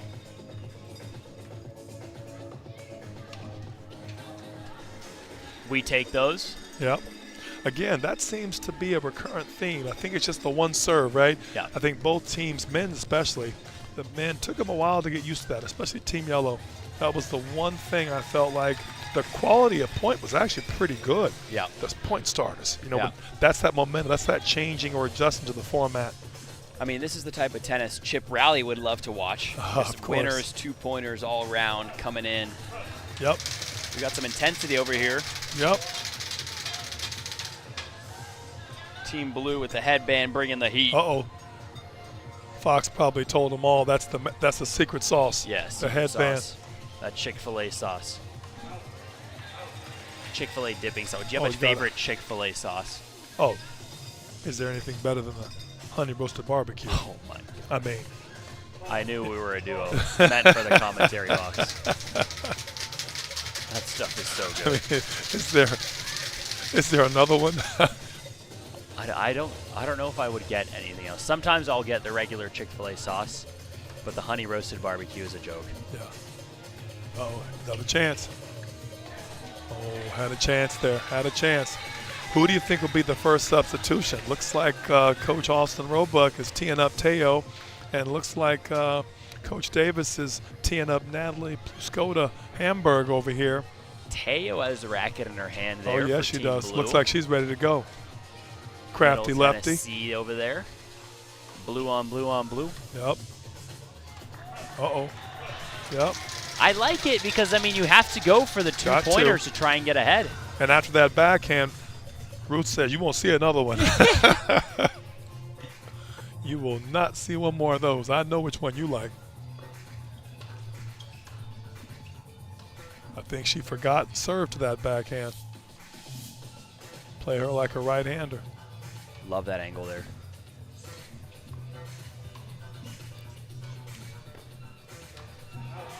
Again, a couple of well-decorated players here.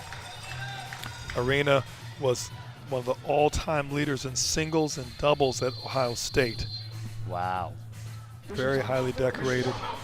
And Ruth Seaborn Arena in the red here. reached 22 in the country in doubles. Wow. Played at Florida State and finished at Iowa. Yep. Back at 15. So both these players, I think Arena's a little, maybe just a few years out of her playing days. I think she graduated in 23 and Ruth graduated in 15. So. Okay, I'll ask you this. Shoot. There's all these coaches here watching other coaches play. Yeah. Do you think in their minds all of them are like, oh man, they should have done this, like this is exactly how I would coach them at this moment? Or do you think you can turn off that instinct? You as a coach, do you ever stop being a tennis coach? When I'm playing. Only. Because you just, only, especially, because things happen too fast. I think it's good for us coaches to play more because you appreciate how hard this game is. Yeah. And when you make a mistake or two, you knew what to do. Execution can be tough, so it's really, to me, important to stay humble and hit a few balls. I tell a few parents every once in a while, it ain't as easy as it looks. I mean, it would be crazy. Imagine the value of the advice. Let's say someone has a tough round over here and they call a timeout. I mean, you have 5 of the best coaches in the world surrounding you and giving you advice to try and get better here. Deadlock to 1 point difference. Right here on your screen, you see the little numbers there. And Team Yellow has just upticked on the aggregate. Felipe gave it right back. Again, the point starters. Arena is from Brussels originally. Really? Sorry, Belgium. I don't know about Brussels, but from Belgium initially. Belgium, I think, is one of the most underrated countries I've been to. 100%. Beautiful there. The waffles are... I think I'm just hungry. That has to be it. The beer over there, the chocolate, when I was over there years ago, and Charleroi, that was the tune-up for the French in those days. Yep. The French Junior. It was a wonderful little club there. Oh, and the beer was exquisite. I mean, when I tell you, you got 7% beers there, is their light beer. You gotta. We gotta ship some of that stuff to downtown Athens. My Silver goodness. Dollar could use a little bit of There you 7% go. beer. 7%. Need to take you out afterwards, and we'll get ourselves a couple of Duvels, the champagne of beers. Done.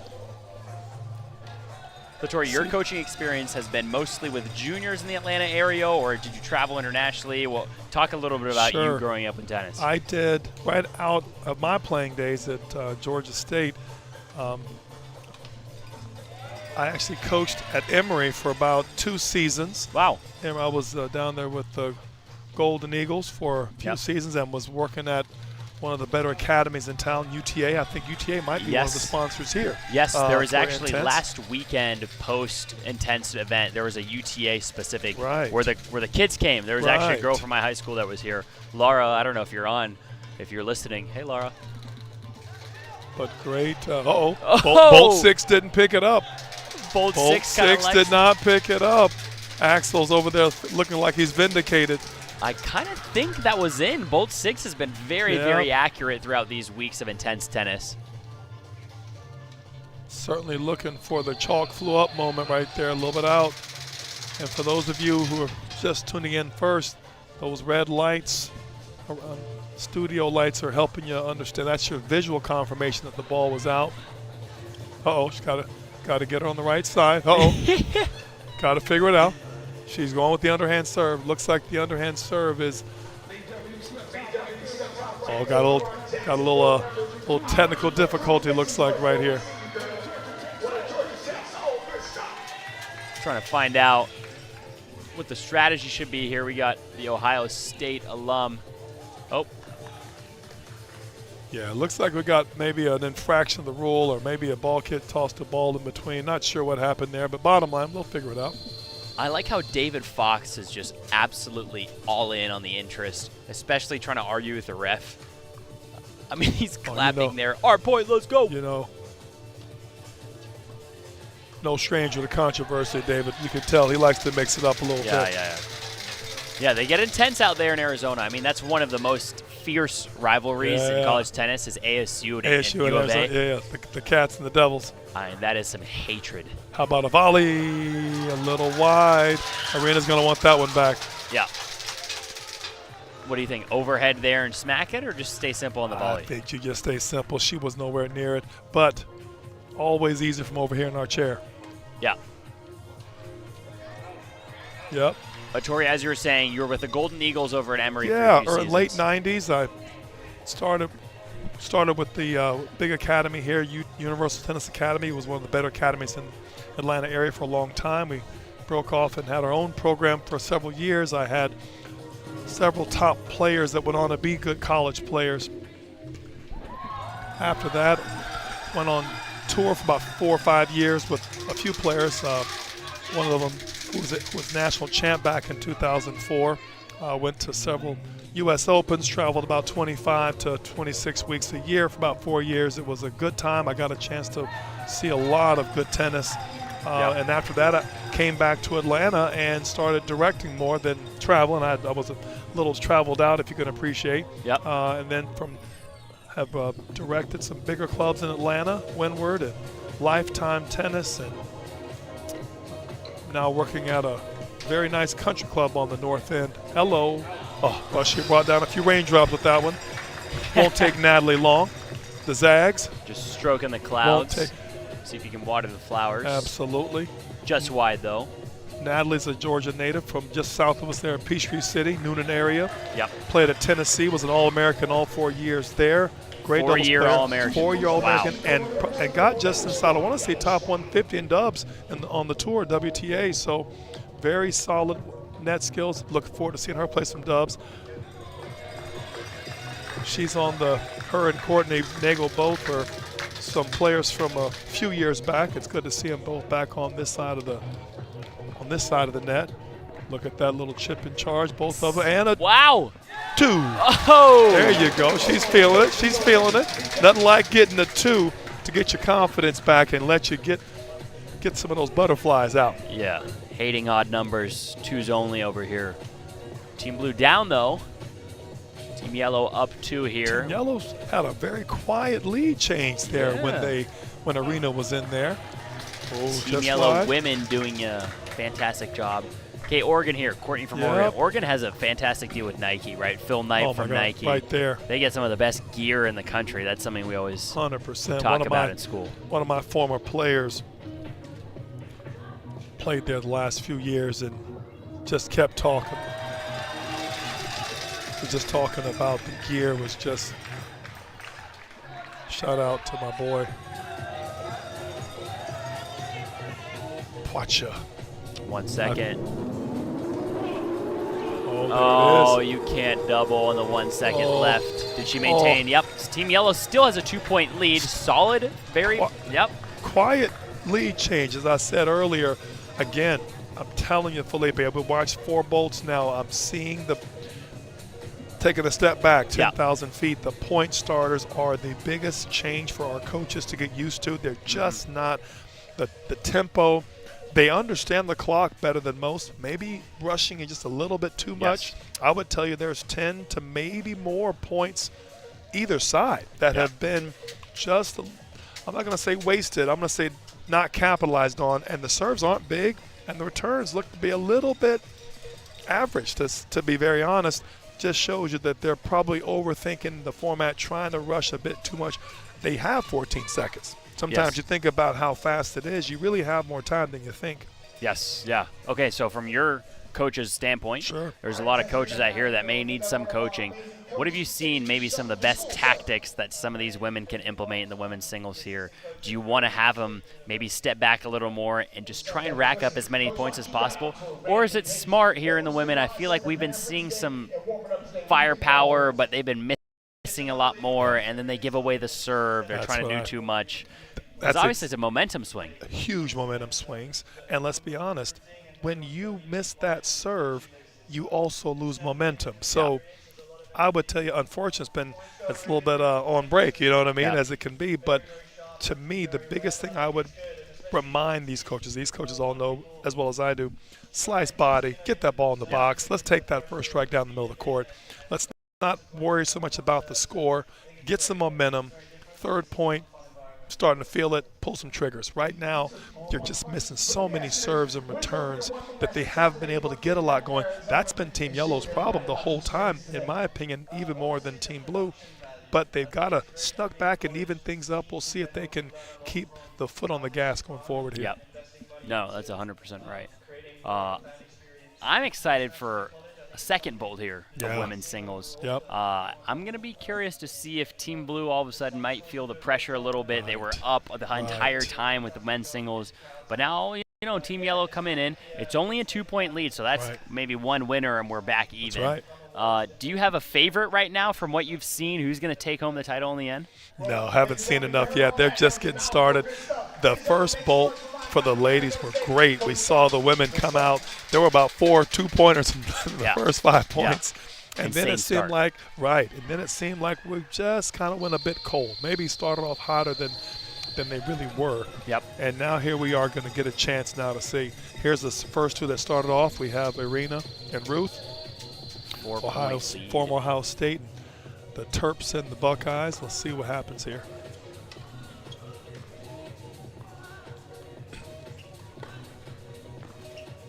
Hello. That might be gone there. I mean, I love the way you come in and take advantage. Boom, take the moon ball, hit a swing volley. That's a great lesson at home. Right. If you're playing moon ballers, one of the smartest things to do is come in, don't let that ball bounce. Just try and come in and maybe drop shot them once you're at the net, a little drop volley. But if they lob you at the net. And a drop volley. Felipe, we're starting to see the antithesis of David Fox manifested in one Irina Cantos Seamers, who is over here starting to bring it. I think Team Yellow has just found their secret sauce. Hashtag Chick-fil-A honey roasted barbecue. This is where they start to make a move. Up by 8 here.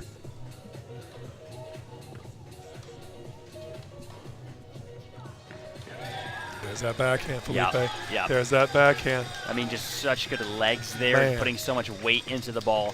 Never so met a backhand she didn't like. Yeah. Wow. That's a strike.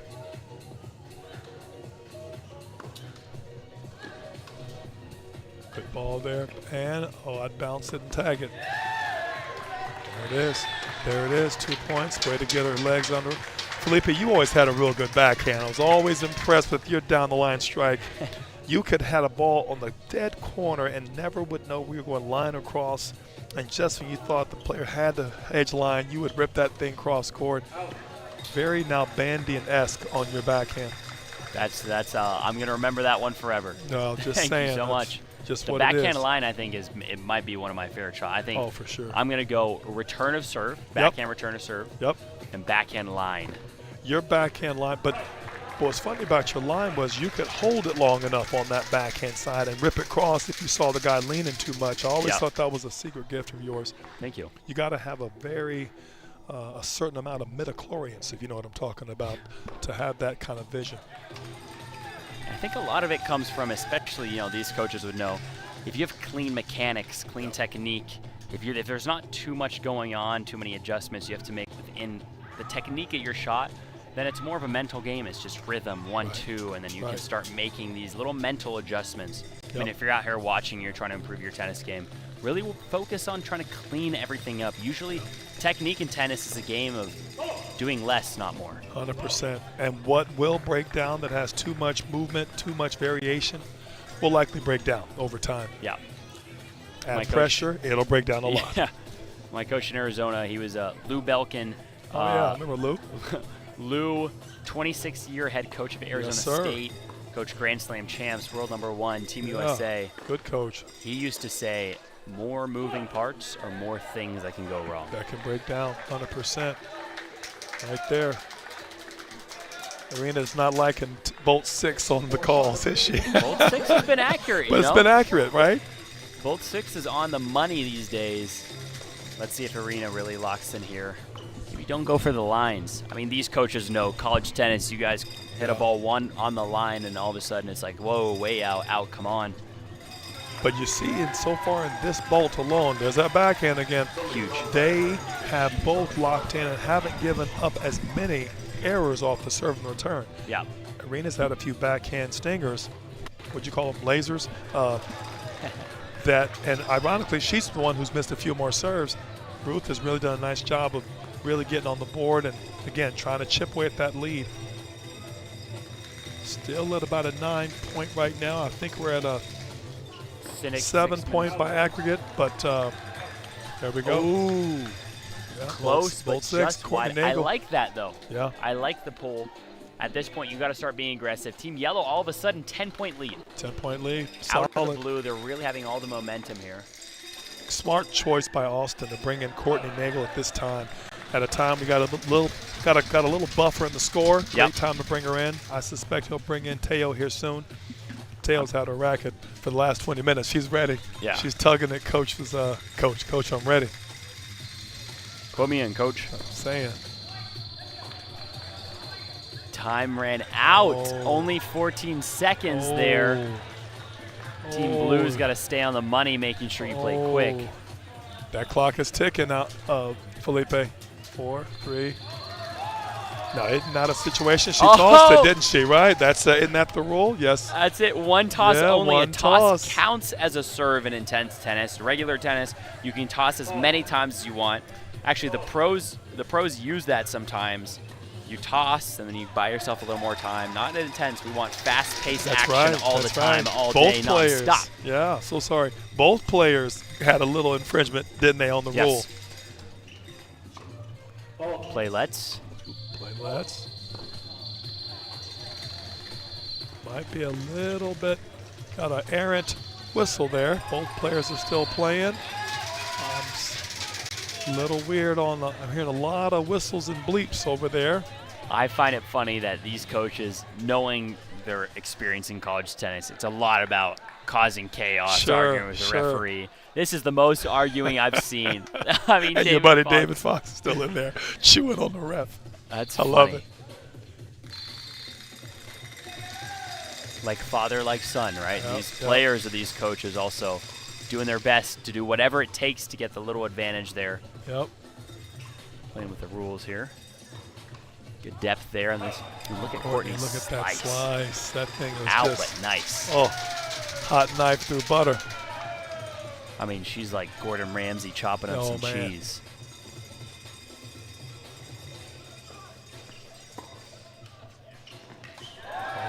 Oh yeah, ooh, clean. Courtney came out of juniors. Early 2000s, if I'm not mistaken. I think she's originally out of California.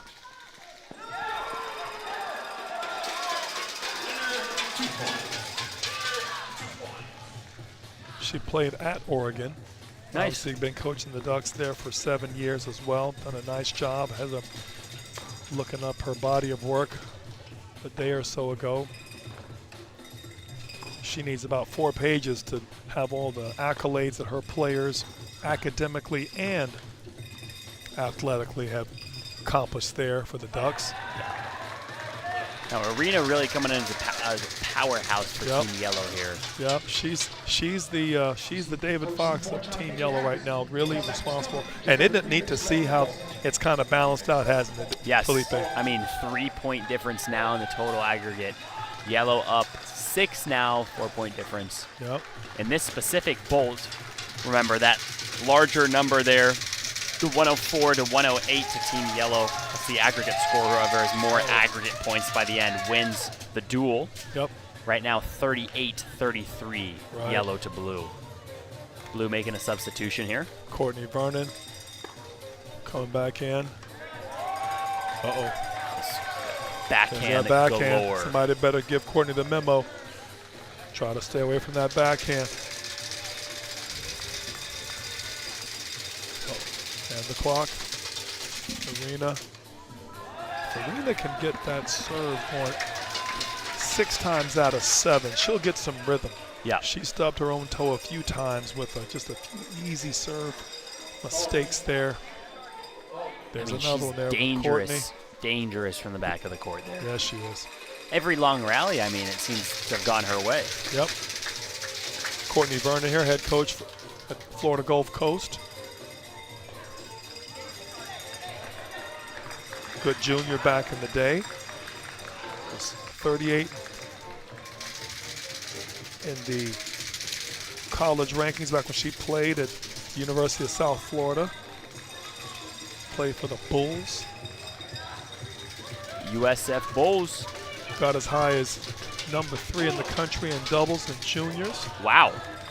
Certainly knows her stuff around the court. Oh, look who it is. And they're bringing in my girl Teo, Butler's finest, 3-time All-Conference. 3-time All-Conference. And current long-term coach for Middle Tennessee State. Butler, that's where current associate head coach at Georgia, Bryce Warren, I believe, played at Butler. Teo was a 3-time. Look at that lefty, savvy lefty play right there. I mean, we should have seen a lot more at Teo in the beginning if she's going to tee off winners like this. No doubt. Asking Austin, what's he waiting for? Little lefty kick. Serve volley, I like it now. Bringing you got to come a little earlier into the net there. She's no man's land still. Yep. Natalie Puskota back in the mix, the former volunteer.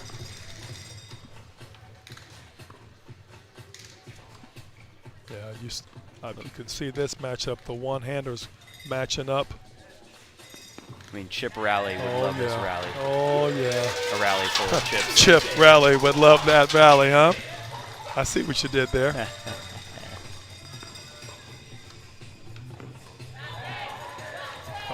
Just come on, get that intensity needs to up. Sharpen up her Ginsu knife over there in that corner. A samurai sword. Yep. Up coming in hot for Team Yellow. Up 8, and we're out of time. Bolt 2. Boom. There goes Bolt 2 with Yellow running away with it with a 5-point lead there in Bolt 2. I mean, Team Yellow Women's has done day. Heavy lifting, Felipe. Heavy lifting. Team Yellow pulled away from this one. Much needed, I might add. Yes. But started to do some great things. And coach and Felipe, I'll say it again. Arena, who did the lion's share of the lifting, still had about 8 points, maybe close to 10 missed points, missed opportunities on serves within the last two bolts. So it's interesting to see with this scoring format. Almost okay, like if you're hot on a specific day and you catch momentum, you can fly away with scoring. Yeah. But we all know tennis is a game of errors, right? Well, it was a stat that Federer, one of the greatest players of all time, in his career won 52% of points. 52. I mean, 2% better than what? Being half average. That's right. I think one of the best that stat has ever been. There was a year Novak. There was a year that Novak, I think, lost like 8 matches all year. Total. And his win percentage that year, take a wild guess. What, points win percentage? Win percentage. 52? 56. And he lost 8 matches all year. That's lost. Insane. Yeah, I mean, he's winning, what 90 matches in a year? I think that year was 82. 82 matches and lost 8. It's something like that. That's crazy. The people in chat may correct me. Like a 90% win rate match-wise, but a 56% win point percentage. Can you imagine? That just shows you the difference in tennis can be that close. That's insane. Yeah, I mean, this intense tennis really helps highlight 100%. some of what the strengths and weaknesses of players can be, right? 100%. One of our regulars here at Intense Tennis from Team Atlanta is Kevin King. Yeah. And his game is serve volley, loves to come in. Something that he tells himself is, man, I want to have a certain amount of 2-pointers within a few minutes. So he knows his game is chip, come in, volley a lot. He will have naturally more 2-pointers, and he knows he can go for it, right? It's interesting to see kind of the more seasoned veterans in intense tennis kind of know the way to finesse the system a little bit. That's right. We're back on the start of the third bolt here, Felipe. Back with our 2 regulars, Arena and Ruth. Looks like Arena's getting that serve warmed up. Ooh, a little bit of unlucky on the let cord there. But you can see they're settling in. Did a much better job than the guys did of settling in. Yep. Which is tough when they didn't start, right? They sat the first match. Ruth starting to heat up a little bit. Coach Seaborn over here with the Terps. Great depth there from Arena. Yep. Red and white going nutty here. I'm loving it. The Buckeyes. A lot of Buckeyes in this town. Yes. They're run deep. Very active fan base there. Recent. Hello. Beautiful Ruth shot Seaborn there. also out of the UK. I want to say Ruth won the national championship there in England. One year she won it back, and I want to say back in 2011, and I think she won singles and doubles. Wow. So pulling a Dasha Vidmanova there. 100%. So back in the day before, that was, I think, in the junior days, so she played her. Oh, here it is. Good pass here. She finished up in 09 for South Florida. Warming that serve up. A little high on that strike zone. Falling back just a little bit. Aided, of course, by Arena's heavy ball. I couldn't see Arena playing with anything but the yellow bab, you know what I mean? Yeah, she's a yellow bab player. I mean, that is, you look at her game and you don't let her hit with anything else. Coach, I want to try the Yonex. No, you don't. You want to try this yellow bab. What are you, left-handed? Heavy ball? Yeah, got you right here. You'll thank me later. Thanks to Rafa Nadal. Oh, my God. Did you see Rafa and Roger were out playing golf? Are they now? Oh, in Mallorca, at his, I heard his kids were at Rafa's academy. I believe so. Fed's twin girls were at Rafa's academy. Dunking it like LeBron there. Yeah, Big two-pointer up top. Just going huge. Like, get out of my court. It's all Team Yellow right now. Team Yellow up by 11 now. Lead. Yeah. 9 point on the aggregate. Again, another missed serve opportunity. Yeah. Felipe, I'm showing my age, but we call that in my day the broken record. Don't want to be a broken record, but I'm seeing that missed serve and return still leaving a lot of meat on the bone. Nice ball there. That third bolt's fun. You can start to see the players starting to get their teeth into it. Yes. You know, they're starting to get a little bit of traction. Yep. Especially now, Blue knows they're behind. Right. Pressing a little bit now, aren't they? Yep. 9-point difference, being extra aggressive. I mean, you see Arena usually comfortable with these shots. Take it. Get in that. Oh, is that swinging? Drop or go? Oh, and went for it. I'm loving it. She That's made the way that to be one aggressive. before.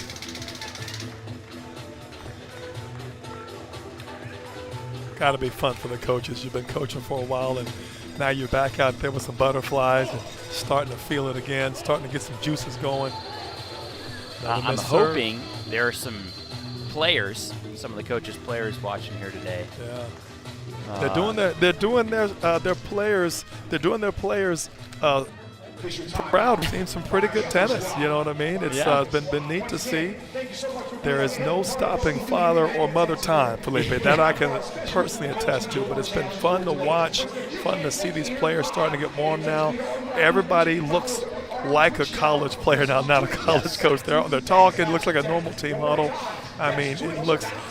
You can see, I see Masick over there. You can see the little smile on his face. It's really neat to see them in this environment because everybody's chiming in. Everybody's got a little bit of offering their own 2 cents, right? Yeah. So this is fun.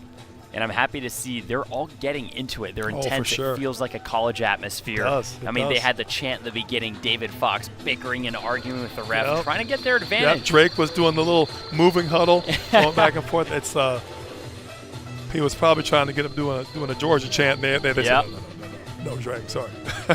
Ohio State, Georgia. Elite Eight matchup a few years ago.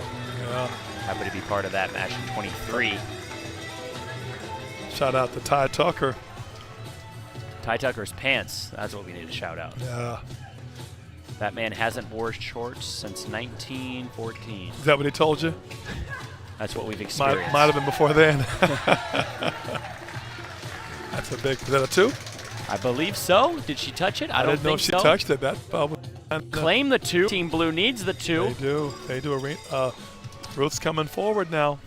She's got a little English in her too, so Arena's going back behind her. There's that floater. Oh, if she can get in there, Felipe, she might get a chance. Here she comes. Chip it. Come in. And you can see they're getting a little gas now, aren't they? Getting just a little gas. When you have to play that fast, I think what Austin's done a good job of is he's subbed out based off of are they gassed or not. Yep. More so than was it the right time. Conserving energy, making sure his players stay fresh. I mean, Arena right now is probably the strongest of the women's player, doing the most damage today, just coming in hot. Graduated in 23, many other much earlier. We won't date them, but no, they are a little bit past their prime. Truly over here. It's good legs. To seamers.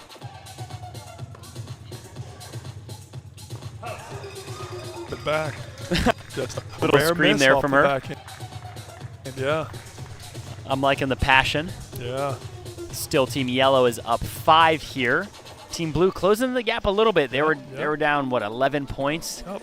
Climbing back up to 7. 5 minutes left to go. Final bolt here of women's singles. Right after this, we're going to launch into doubles actions, men's, women's, and mixed. Oh, no, because then you're going to really see all this come to a head. I like that they saved the best big goals. It's fast, man. It gets intense. Pardon the pun. A lot of the 2-pointers. They just start ripping shots left and right. Another time. Utilization timeouts have, upped, I think, in the first few bolts. And the men's, any timeouts there? I'm liking the fact that all of a sudden, later on in matches in college tennis, that's kind of where the coaches read the match a little bit, can really help make a difference in a player when they're on court. I think they're kind of using that college tennis experience to intense tennis right now. It's a strategy. We've been doing a couple of things to tighten up on. But this match right here, anybody's match. We've had our obviously David Fox for Team Blue, and Arena's done some great heavy lifting here. Good pulls that back and forth. Going to be interesting seeing and which took on the coach the most. Right? You said David Fox in that last huddle there, just really kind of taking charge of the lead there, kind of knowing his leadership style, personality. I mean, all of a sudden, a coach is getting coached for some.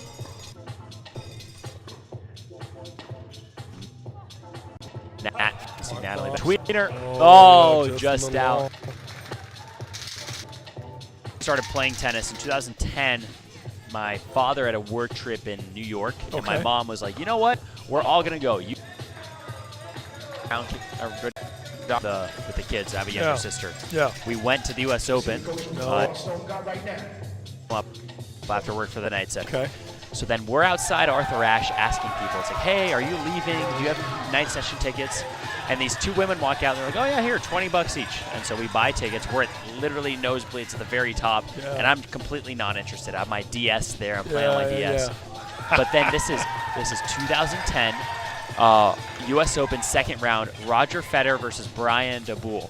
Okay. I don't know if you have the memory of this exact point. It was ESPN's #1 shot of the year, the tweener against Brian DeBoule at the U.S. Open. I'm looking down. All of a sudden, the crowd starts going nuts. I look up, see Federer hit this tweener, and everyone's going ballistic. I'm like, what the heck? So you just got starstruck right there. This matters, right? This is insane. From then, I never put down a racket. That is phenomenal. Oh, bolt 6. Oh, bolt 6 2 points. And that's her third 2-pointer. Felipe, they are literally now up by 12. She had a let court ace. There was a savvy short bump, and then thinking the ball was out. I mean, that is a college tennis attempt there. Oh, for sure. She tried to influence the call for sure, but Courtney says, nah, Not today.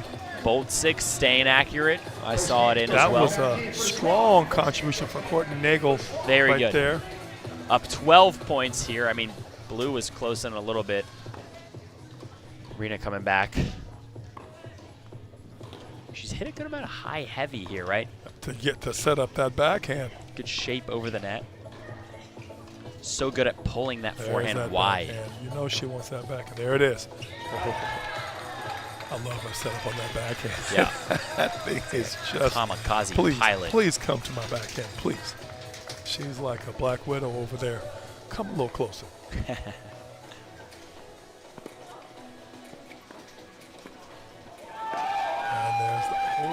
And the two-pointer with the sneak over the net. This little Pliskota grass-fed didn't butter like it, but she had to give a tip her hat on that one. That's a Natalie Pliskota shot right there. Yeah. Coming in, chip and charge. And another two. Yeah. I like the hold. Thought she was going to go cross. She's been going cross all day and then pulls that forehand line. I'm loving that play. Long-time Federer play there. The delayed forehand. Up. Oh, I tell you what, Felipe. I tell you what. Team Blue might need another TO right here. Well, we got 50 seconds left. Maybe they can just put a few balls in play and stop the bleeding. 45 seconds, and that's where that fatigue I was talking about earlier. They just timeout here with 40 seconds left. Oh no. 40 seconds left. What can you get done in 40 that's going to affect an 18-point swing? Probably is breaking the momentum going into doubles. Sure. Right? It's the aggregate score right now. It's 143 to 127. Few point difference, right? A couple winners, and all of a sudden you're straight back in it. That's true. So you're thinking it was more a move to get her to quit hitting the two-pointers as it was more the I think it's a double strategic move, right? Sure. She can't let's ice the kicker, so to speak. Yes, yeah, 100%. I agree with that. Ice in the kicker. That's might have needed that ice in the kicker about a minute and a half ago. Yes. You know. Yeah, we're she was looking good though. Ruth was looking real good. Coach Seaborn was doing the solid job. I feel like 3 minutes ago was hitting stride a little bit. Do you think Team Blues slowed down, or is it Team Yellow Women's just really picked it up from where the men left it off? It's funny. We've seen this happen a couple times, and both of them were over a couple of calls. Remember that when David had that one short serve, there was a ball kid issue? Yep. And it seemed like Team Yellow was waiting for something to happen that never did. And I think the same thing happened here. Courtney had 3 two-pointers in a row. Yep. One was off of a call, one was off of a let cord shot on a serve, and it just seemed like it disrupted momentum, and they never really returned. So they were, as you said, 11-point down a 7-point chip on away. Before you know it, Courtney came back out. It was 14, 15-point lead again. Arena was not even playing. So now you're back to your, let's face it, your stronger singles player. And now they're just piling it on. It's 19-point lead. 19-point lead to finish off the women's singles portion right here at Intense Tennis. I mean, a huge flip. The men, 100%. Especially over here, David Fox from Team Blue just really causing a lot of damage, but still kept it close. After the men, I believe we're at a 2-point deficit there for Team Yellow, but then Team Yellow really just ran away with it in the women's singles. What do you think? I think it was a strong performance. Cantos, Seamers. We're going to jump here to a match summary. That's going to come up on screen here in a second. Now, what I think really is the key in the doubles is ignoring what happened before. Right. You're in a whole new session, isn't it? Especially because doubles, I mean, there's so many winners, right? I mean, we see here Team Yellow in that third bolt over there, 10-point difference, right? And I think that's the sort of stuff that we don't want to see in doubles, if players getting in their head, maybe losing track of the momentum. both teams now in the doubles, they really have to focus on capitalizing on their 2 points, focusing, executing their volleys. Because doubles is a natural game of more winners. So it's not like this kind of, big deficit of maybe one's in the 140s, one in the 120s. Right. That's not an actual huge difference, right? But, I mean, the women from Team Yellow just putting up a lot of unbelievable gameplay there, putting up some absurd points. It's funny you mentioned that. In that last bolt, those were those 6 points we talked about. 24, 23, 28. That last bolt, Felipe, that's the 6 points I was talking about that Courtney Nagel was able to eke out. Yes. One of them was on a let court serve, right? Yes. Just happens. No, 100%. One was on a call that I think Ruth thought might have been out, didn't play it. As a result, that's a 2-pointer, right? Yep. So you're starting to see that 6 points blew up that difference. Team Blue's scores were relatively even across the board. There wasn't much dip. They didn't play worse. That's true. 19, 19, 18. But it just happened to come with that 6/ maybe even 10 points were off the 2-pointers. So that's right. I think Arena had an overhead here that was open court. I think there was another passing shot she had on Natalie Puskota. Obviously, Courtney had that had those few very fortunate bounces, for her. So I say it to say this is that very opportune. It was a little more timing and happenstance than it was the tennis. But either way, up by what's our aggregate? Are we up by 17 there? 17? Well, my name's Felipe Costa. Yeah. This is Tori Hawkins here. We're here with Intense Tennis, the brand new tennis league, bringing you all the action. Some of the best college tennis coaches in the country are in the house today. We're going to see some doubles action next. We saw some men's singles. We saw some women's singles. Now men's, women's, and mixed doubles coming right on up. I'm excited to see some of these pairings, right? Yeah. We're going to see kind of what the best duo is chemistry-wise. Now, I know some of these schools are rivals. Maybe they don't like each other so much. Yep. A Florida-Georgia pairing, I don't think we'll ever see. Oh, I don't know. You'd be surprised. Drake here with a backwards hat, going nuts. Now this Intense league is a part of a larger league organization. We have lots of weeks playing here. On the weekend you can come see, and week 1 was an unbelievable time. We're going to show you some highlights right now.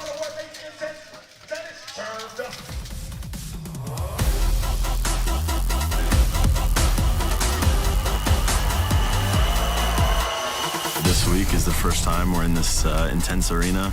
Super excited about it. Everything's neon, everything's lighting up under the purple lights. It's like a basketball arena. You feel like you're playing for someone much way bigger than yourself? First time stepping on the court is going to be crazy. There's definitely going to be intensity and energy. Let's go! Coming in as a challenger and beating Team Atlanta men was something that I wanted to do all day. Shutting some of these fans up has been the best thing for me. Yes, I expected to beat Team Atlanta today. They just did well, and they played the conditions better than us today. It was an intense match. Maybe it didn't go exactly as planned. Credit to Jacksonville. Sam came out, started on fire. Kudos to Sam. He started insane. I just tried my hardest, and I got the win today. Intense League, get there, get at it. I was feeding off the crowd. This is what, honestly, a lot of us tennis players and competitors live to play in.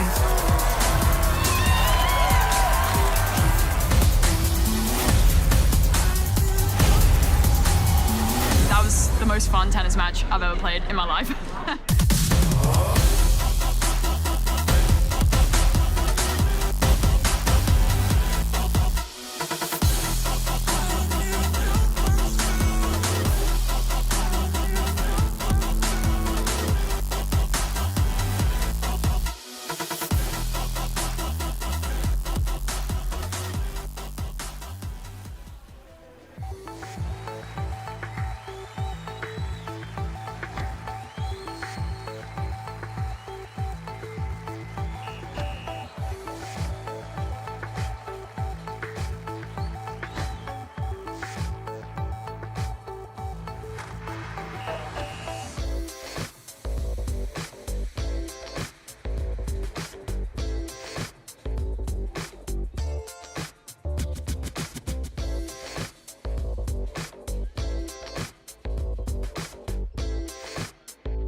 And we are back here.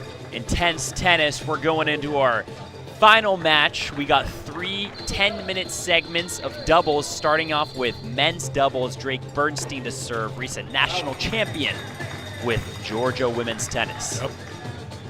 Good matchup here. I like what Coach Austin Roebuck with Georgia Tech has done here. He's got Drake, he's got Masiak on the double side.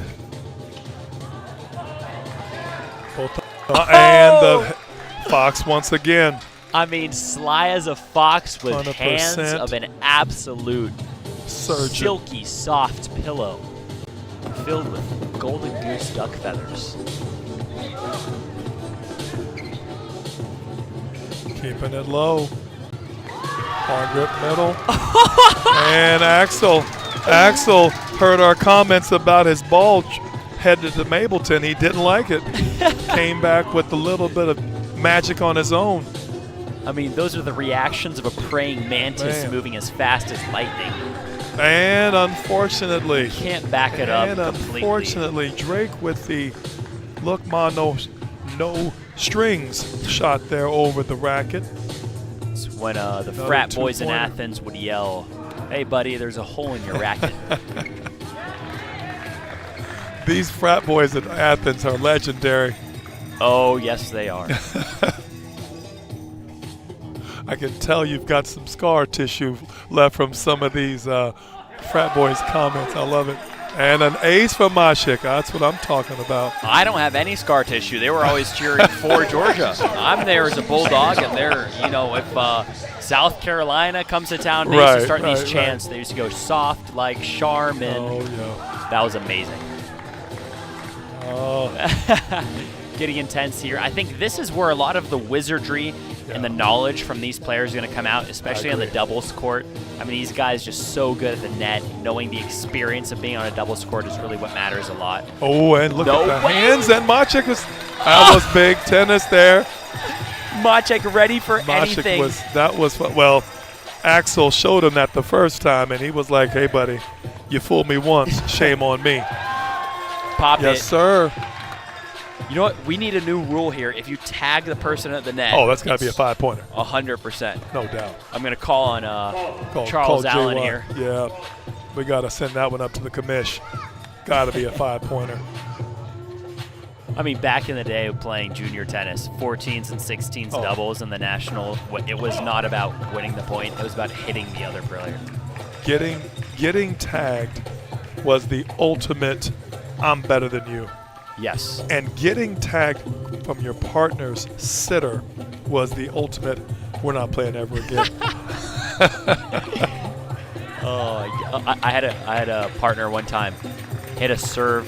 We're in I formation. I pop up too early, and the serve went a little low. Yeah. Straight in my ear. Oh, that pains.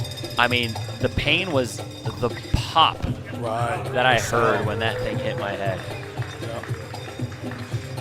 Felipe, Team Yellow once again. I told you if they were able to get a couple of good net playing coaches who started off pretty early, Drake and Masiak got to the net at the end of that third ball. We talked about that. Can you see now we're now unfortunately Masiak had that single fault, but we're starting to start there. Ooh, that's risky. Like a play like that could end up being a 2-pointer just by letting it go.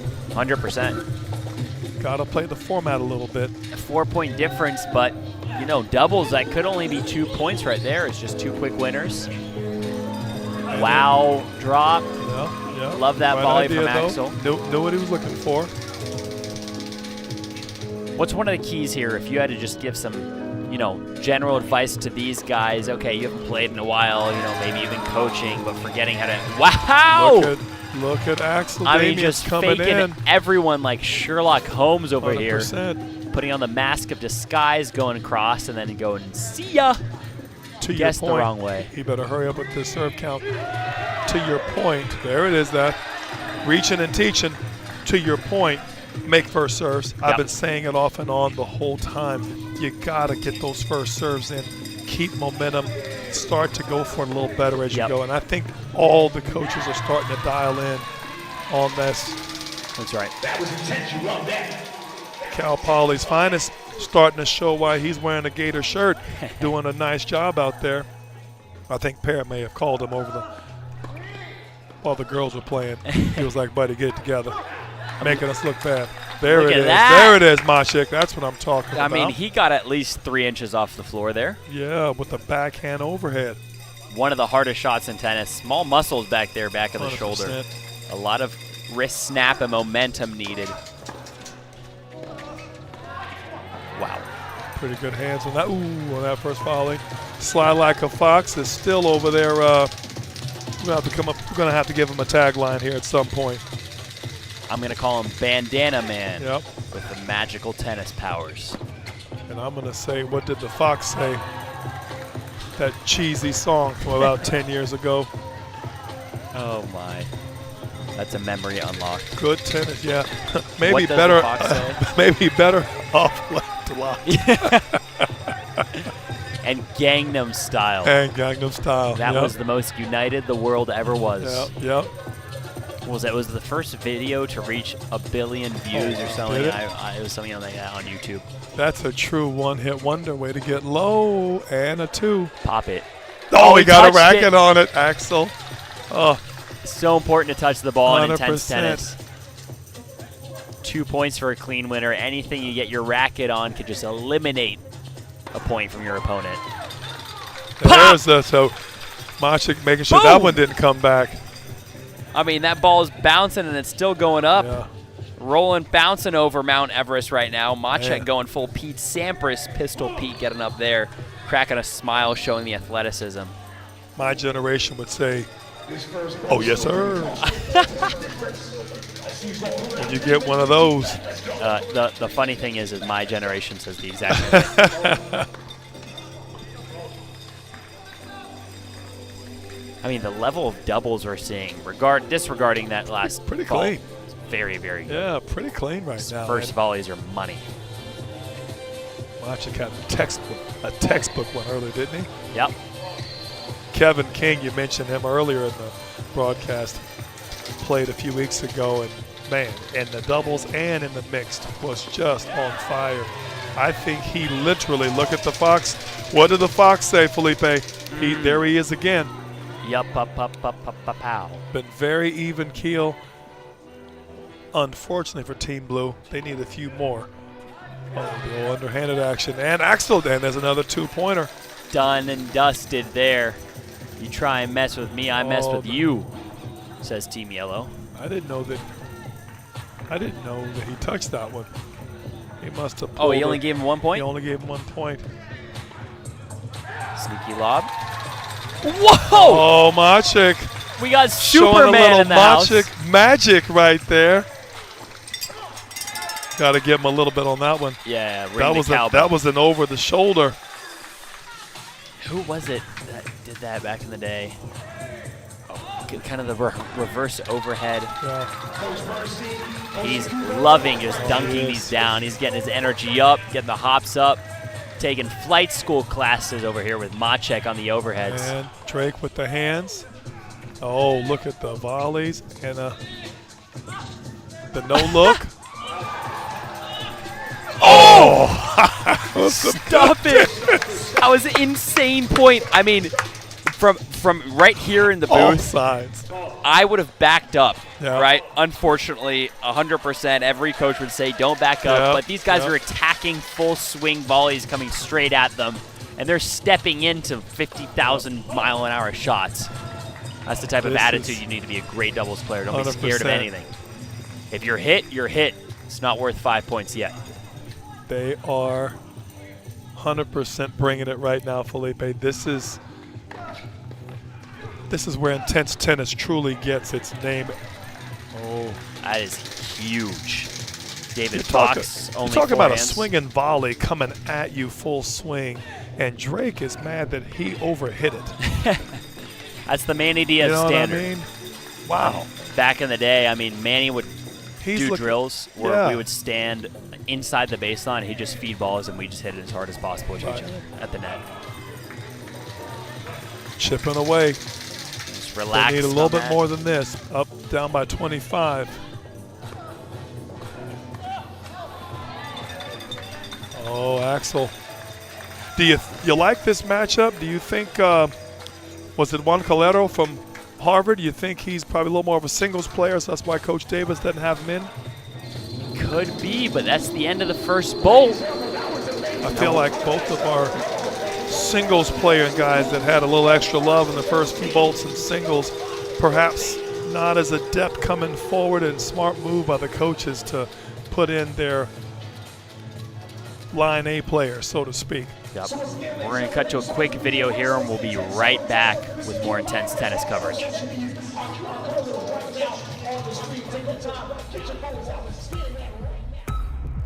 Tennis is alive. Don't believe the headlines, because the inaugural season of Intense is here, and it's loud, fast, and electric as Let's go! Intense is pro tennis sped up for a new generation of fans with attention spans that aren't exactly what they used to be. Let's go! A 14-second serve clock, no waiting for your opponent to be ready, serve till you lose a point, and scoring features normal counting. No love, no deuce, just real numbers.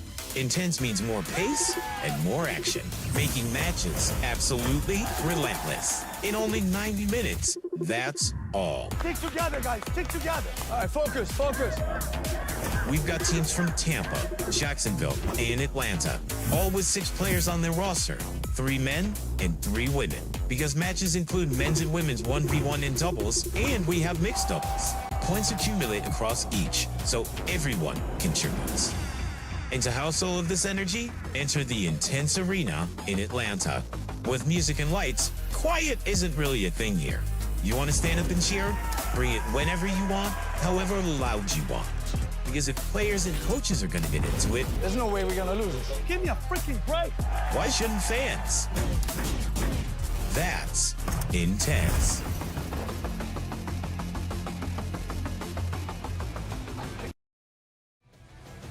Over here, who else do I see? Coach Broadstone on this side, who we got? Back here with women's doubles, Bolt 2. We just had men's doubles action. Women are firing away. Typo there with this. Courtney wants that one back. Here we go. Courtney from Oregon, repping the Ducks here. Absolutely. Iconic green and yellow. I mean, her strokes are just so simple and easy. And a 2-pointer. Team Yellow really, right? Yeah. Capitalizing on these overheads. And same thought, same time, Tori. Yes, sir. Great minds think alike. 100%. Rena and Ruth have seen enough of each other. They'll be pen pals for the next 6 weeks or so. Wow. I mean, both coming in there. She goes short angle cross. She's been spreading that forehand so well today. It's that lefty magic. Yep. And a 2-pointer as well. That's big. Oh. Courtney zigged when she should have. Wait for it. Zag. I like it. I like it a lot. I'm going to steal that one from you. Oh, she touched it enough. Pretty good. Pretty good athleticism to stop in front of the racket. Bolt 6 calls it in. Team Blue closing in a little bit here. Do you think they have a chance to bring it back? About a 20-something point difference. They better do it soon. That's all I will say. Well, still a lot of tennis to be played. 18 minutes left. We have 8.5 minutes here. 10 minutes left in the last bolt with mixed doubles. To come. Still to come. Stick around here.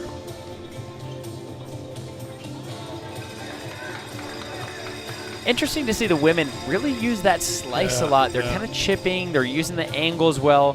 Whereas the men, you know, they were rocketing and rifling the balls. Yep.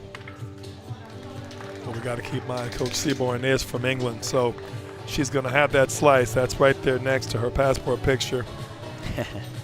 And I have a slice backhand. That's funny.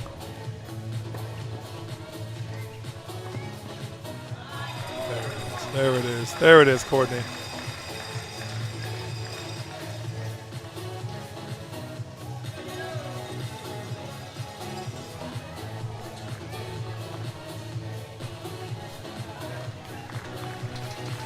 Get that toss back. I mean, the one toss, one serve rule, right? I think she probably could have tossed that again. But you only have one chance here at Intense. We want to see tennis. We want to see points. Oh, good poach. Got to bring that down, though. Former top 150, maybe top 100 doubles player in the world there. That was Natalie. With Nat.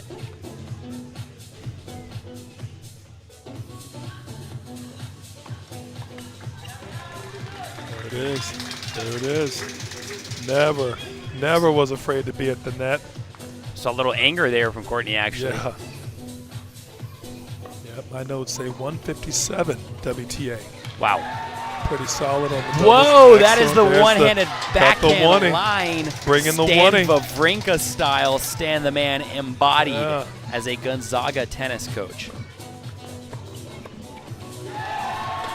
There you go, Ruth. There Come we on, go. Blue. Come on, Blue. Coach Seaborn.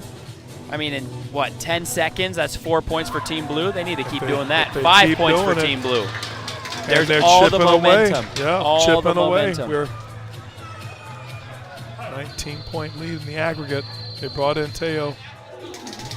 Timeout for Team Yellow. Very smart timeout there. What do you think Team Yellow coach is saying right now? I think the biggest thing what they're saying to the coaches now, Austin doesn't want to see this lead get any bigger. To your point earlier, perhaps it's just to stop the momentum, ice the kicker move. I don't think they're playing any worse. I think they simply let these guys get a couple of two-pointers. They couldn't have started any hotter, Felipe. I mean, I think Arena had a Coach Cantos had a spike overhead in the very second shot. Yes. That went as high as Masiek's overheads did on the men's bolt. So just to be able to calm things down, let these guys think about it a little bit, momentum, bring it back down to a reasonable level. I really think that the team matchup between the two of them was doing pretty well. I like seeing the coach's experience in handling momentum. Sometimes in the regular, we have lots of intense league matches that you guys can come to as well, right here in Atlanta. In the regular matches, sometimes the score can get carried away. Yeah. But here the coaches do such a good job managing the match, right? And the momentum, I mean, it shifts to one side, but we've seen a lot of back and forth with the college coach atmosphere here. 100%.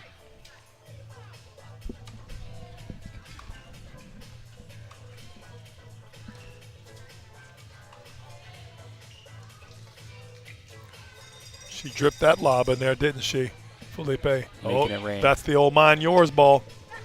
Another one. All right. Coach Duvall wanted that one back. I mean, all of a sudden, Team Blue is 1 point under for this bolt specifically. Still has some 18-point groundwork to catch up on the aggregate scoring, but they have all the momentum right now, keeping it, running with it. Team Blue has tied the bolt. What do you think? Can they make a comeback? You know what? It's looking awful close. 17-point lead. Less of that. They need less of that. I know they're a little worried about going out wide to Arena's backhand, as Coming in anyone hot. would be. Yeah. But I would be.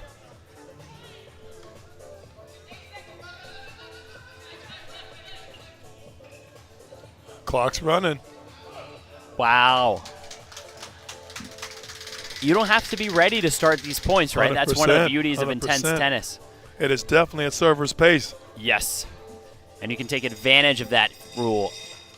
So Christina McHale actually came a couple weeks ago, and she got aced once or twice with just the underarm serve because she was just trying to wasn't slow ready. down, take her Sure. time, get the nerves out of the way. Well, I'll tell you, if I'm Austin, I may slide in another quick substitution here. Certainly not. But you also have to keep in mind, I was a love two. that. I was love two that. It's from a Coach double point Duvall. there. Look at Drake That's Bernstein two. looking proud. Coaching his girls up, and all of a sudden, women's team here at Intense Tennis. I think, look, Drake's taking a little more of a leadership role, right? When the guys were playing, maybe that wasn't his forte. And a two-pointer there from Coach Seaborn. Enormous. Isn't it funny to see them flip in and out of player and then back to coach Yeah, mode, yeah. right? It's kind of cool. That's funny. Back up, back up. Yep. Team Yellow trying to really keep their lead here, 19-point lead. I like Arena. Hey, sweetie, let me get one of those balls from you. So sweet. There's that backhand. I mean, what? That's a high, heavy shot, right? That's close to the line over there, deep in the corner, but it doesn't hurt her. That backhand's a gift, man. I mean, that unbelievable. Thing is just, it might need to be registered. I mean, you gotta have a permit for some of those things. Yeah, she cannot take that stuff on a plane. Seriously. TSA's nightmare. No doubt. Returning right now. Bolt 6. Bolt 6 does not say so. Ooh, how about that with some pop. And a little angle. Oh, wow, what a point. Good tennis. Best women's doubles point yet. Yeah. I mean, huge shots. Arena coming in, lacing an overhead, just unloading bazooka style, launching a grenade, exploding on the other side. Good defense, though. Yep. From 152, 153 in the world mat. And gentleman's WTA. bet, Felipe.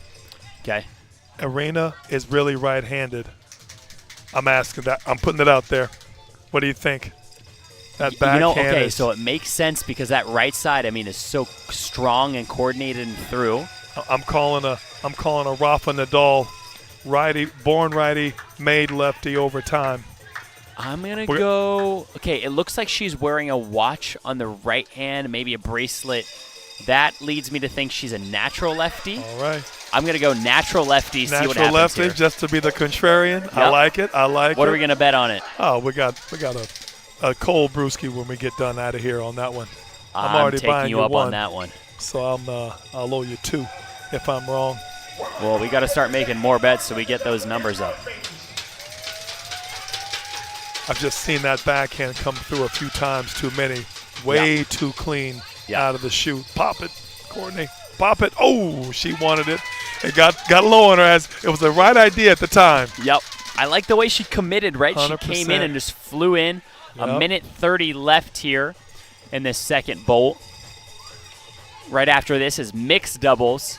Peak of the day. That's when you see a lot of crazy action coming through. Deep volley there. Throw it up. Oh, yeah, you knew it was coming. And Courtney's there with the and the spike again. Go up, touch it. Oh, stop it. Another. She's there. I mean, that is the craziness you see here at Intense. That is just absolutely absurd defense here from Team Blue. College coaches preaching never give up and acting never give up. It's the type of player you want on your team. That's it. There's that backhand. Oh, she's actually there. That's a little bit of haven't played together right there. Yep. Let me have all backhands down the center. Yes. I got that. And just duck out of the way.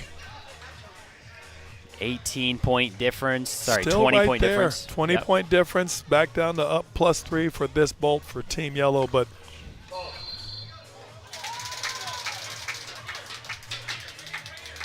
yep. Yeah, that mixed bolt's going to come out of nowhere. Yep. Oh, she's right there. She wanted that one. She wanted that one. Her players are going to let her hear about that one. Wow. Okay, so you're not allowed to have a ball in your pocket. Okay? Oh, is that so a you immediately there? lose the point if you have a ball in your pocket. Irina had a ball in the pocket. That's why Macheko was over there screaming his heart out. Ball, ball, ball, ball. She had a ball in her pocket, threw it out right before the point started. And they didn't take advantage of it. Quick serve, quick serve. Oh, smart, smart.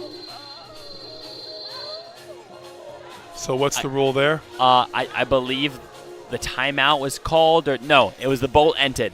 It was the clock stopped and the bolt ended. She got the ball off while time was still going on. I believe so, yeah. Okay. I mean, okay, give me your thoughts, Tori, after that second bolt. We saw some really good women's doubles. The men was obviously all firepower. Sure. And the women had some finesse. Great defense, good hand skills there. I'm going to tell you what I saw. They've cleaned up the serves quite a bit, making more returns. Everybody the spurts that we saw that went good, a lot of net play, a lot of pressure. But again, more made serves and some good low returns. Yes, 100%. Not near as sloppy as we've seen in some of the single bolt with that one shot. And the point volleying got play. better. Oh my God, better. By the end. As good, if not better than some of the guys, but they were a little sloppier with that one category in the singles and the bolts earlier with the singles. That's right. Yep. And right now, Team Yellow up a little less than 19 points now. Yep. Team Yellow's up. We're going to see. We have one more. It's a mixed doubles bolt. 10 minutes. Guy, girl. Team Blue versus Team Yellow. The clash of the college coaches of the Senate. Right, see who's going to take it home today. Yep. Right here in the arena. We have some fun games. We'd love for you to come by. Is this? It looks like what's this one here? One pulling at a time, tissue game. pulling tissue out of the box situation. You can tell my girl in the pink is she's just absolute on fire. She had her fair amount of colds. Man, the guy on the right, he's never pulled him out. You could tell. That's how you know she takes great care of him. 100%. She was, oh yeah. Wow! I mean, it was actually crazy close. You, he probably had about 18 more Kleenex left. Yeah, they're probably buried deep in there. 100%, That's a cute little couple there. 100%. That's awesome. I mean, it's such a fun atmosphere here at Intense, right? I mean, you have cowbells. You can have these clappers, make as much noise as possible. Bar in the back. I got to say, that's probably my personal favorite amenity here. Yep. In Studio 3. Here at Electric Owl Studios. Want to say a huge thank you to Crack Rackets for the amazing streaming today. Daniel over there taking good care of us. Tori and I in the booth. Coach Tori Hawkins. Tori, where can people find you these days? They can find me work-wise or online-wise? Both. Every once in a while, a friend of mine, Alvin Owusu, and I do a podcast called The Best of Three. Okay. We've been doing that podcast for the better part of a year. Educating the tennis experience, hoping to make better tennis fans out there. I've got on Instagram the real Hawkeye. Yep. I have to claim the name since I was Hawkins before they made Hawkeye. That's awesome. How about yourself, Felipe? Well, I'm a Costa Tennis Academy on social media. Yep. May have seen some of these videos of me teaching. Yep. If you need any help with your game, send me a DM. Got a lot of videos coming out, helping a lot of people improve their game. Yep. I'll be in Athens this coming year, one more year over at the University of Georgia. Just actually wrapped up my playing time. Had the best time ever there. Yeah. 2 years with Manny Diaz. Just actually saw him yesterday. Yeah. Manuel. Recently retired. Yeah. Turned over the reins to Jamie Hunt. Doing a nice job there. Jamie, two-time national champion. Yep. We're going to see if Team Blue can really ramp it up here. They got some catching up to do, 18-point deficit. See if Juan from Harvard can make a difference. Courtney's throwing them off with that slow-mo Glickstein serve over there. She's pulling it. She's like, oh, a little too fast for you, huh, Drake? Hello. Wow. Yep. Oh, Sneaky. Yeah. You know he saw that one with that little funky side spin. 100%. Drake's got more midichlorians than most. This is a good matchup for Team Yellow, Drake and Arena. Yep. Arena with that firepower and Drake just with that cool, calm, and collected finesse. He's like those a puma. Those are the ones you wanna get back. Try not to give up too many of those easy return errors. You ever seen those Kuokas that the players see in the Australian Open? Those little like koala bear looking things. Yeah. That's Drake's spirit animal. He is reminds that what me it of one is? of those. Just like a smiley little teddy bear. Kuoka. And it's tennis theme, right? I kind of see him once a year when players go to the Australian Open. He's a little tennis teddy bear. Look at his beard, growing it out. Getting a new recruiting class, Drake is. Yeah. Had a really good group of girls there.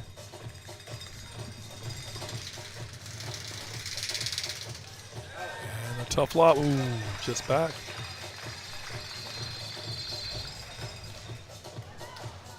It's an official timeout Timeout incoming. Must have been. Was that Team Blue calling that one?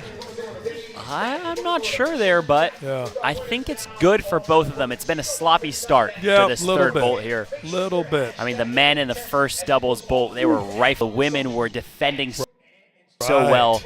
I mean, for the mixed doubles here, I really want to see Team Blue get advantage, take advantage of these points, trying to go a little more crazy here at the net, try and get more movement, right? And Team Blue, to your point, might need to force the issue a little bit more if they want to chip into this lead. That's right. Now, one of the beautiful things about Intense, so normally this is the college coach, an unbelievable exhibition day where these coaches are coming in playing for pride and joy. But normally we have a league, right? So there's Team Atlanta, Jacksonville, and Tampa. But there's a fourth team. You can come in and you scan a QR code. You can go to the Intense website. And that's the challenge team. So you come on Thursday, Fridays. And it's basically like qualifying into a tournament, qualifying into a slam, and you create your own team via the challenge players that played throughout. Whoa, that's a good poach. I saw it coming. Flying across the net. That is what we call reaching and teaching right there. He just baited her. He knew she was going back there. Like a monkey on a vine. Man, he just read it like a book. There's that backhand. One more time. It's dangerous. I mean, at that point, that's been the most reliable shot of the day, right? I'm not so sure. Not so sure the local authorities haven't been called out for that. And there's old Sigh Like a Fox back. Oh, they got Team UK now. Team UK? Yeah. All right, this better be a good volleying team, huh? Or the authorities or the LTA will remind them of it. Oh, yeah. Oh, yeah. I mean, the Brits were just the Brits were reminded. Aghast. Whilst they were watching, Drake pulled the. Oh, that's a big one. Got a racket on it? Yeah, 1 point. Yep. Both with bandanas. I know you appreciate that, Felipe. Yep. You know what? It's the Brits and the bandanas. We got BB Kings over here.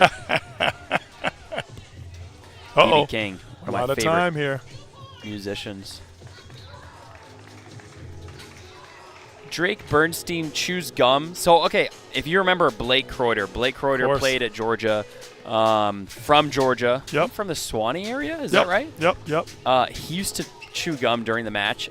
Blake, in all his years of college tennis, never tied his shoes. Really? So you know the original knot when you buy shoes, it's like that little double knot where both strings are together. Yep. Blake would take it out of the box and just slip his foot in, never tied his shoes in 4 years. That's funny. Big shot right there. Oh, big throwing shot the right racket there, to try and touch the ball, prevent the two-pointer. Couldn't do it. Drake Bernstein with that huge Georgia-built, bred, and born forehand. That was a clean strike right there. Just the way he wanted to draw it up, and a little long. Smart. Look at him. He's baiting him. He's baiting him. Look at Drake. That's funny. He's like, hit a little harder next time, big guy.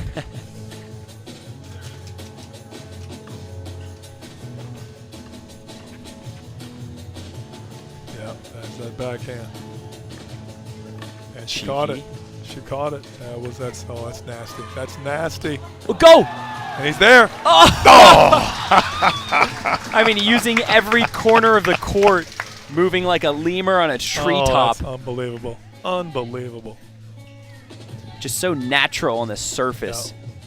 Yep. I mean, watching these guys play doubles is like watching wildlife in their natural habitat. Yep.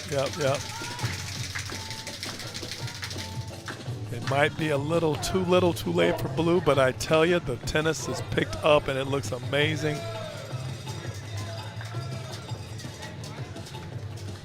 Little less than 4.5 minutes to go with what's looking like a Team Yellow coming through with a possible victory here. A few weeks ago we had, great dip there from David Fox. Only four hands putting that forehand to work. Yeah. But a few weeks ago we had a similar situation where it was about a 20-point difference. They brought it back to like 5 points within a minute to go. All of a sudden, 3 winners and you've won? Great serve there. Seaborn is heating up. the Terps getting feisty. Yeah. Oh, yeah. Oh, yeah. Reaching and teaching once again. Mm-hmm. I'm loving the Drake backhand return. He's hit that really, really well today. today. Backhand since his days of somewhere right outside of Athens, I think is where he grew up playing juniors. But really? Yeah. Always gave our kids the work. I mean, that was. Stop it. Look at that. Oh, go, and go, another, go, and go, another. go. And she got around the post. Oh! That's just good hustle. I mean, I've been impressed, like the legs and the level of athleticism that these coaches who don't play all the time, right? They're retired from playing, but coaching now. I mean, they're moving better than ever, moving better than me.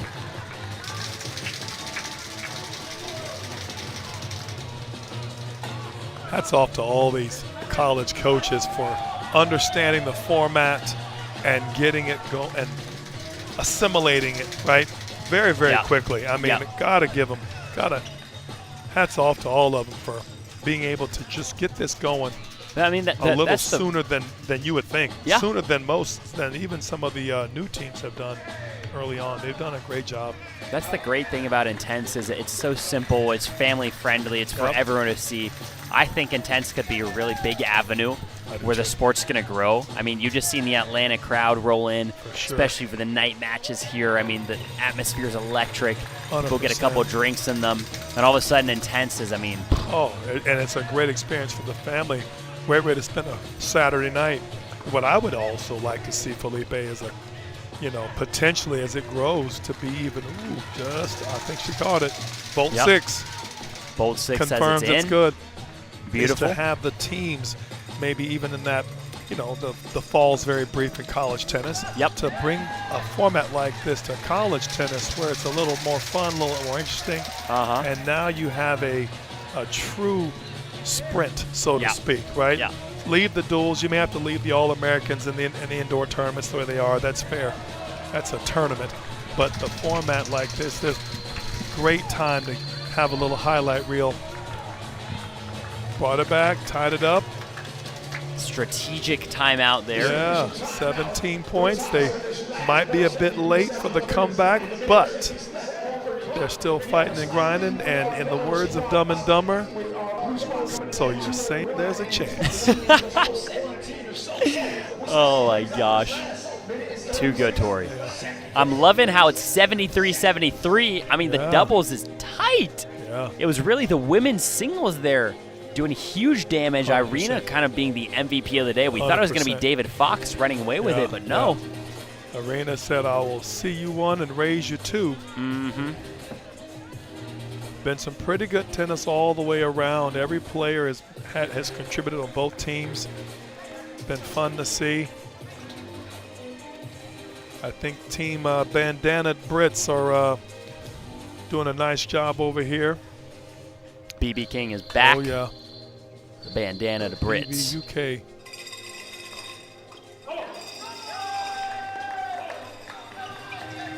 There it is.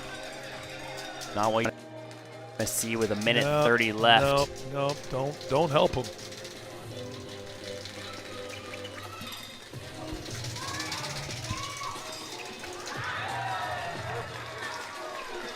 Oh, she didn't like that one.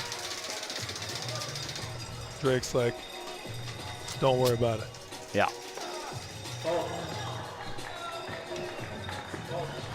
You've seen this as well, Felipe. The mentality and the temperament of a coach, especially Drake being women's coach, obviously. Jamie, of course, being the guys' coach. It takes a different temperament with each team. Yeah.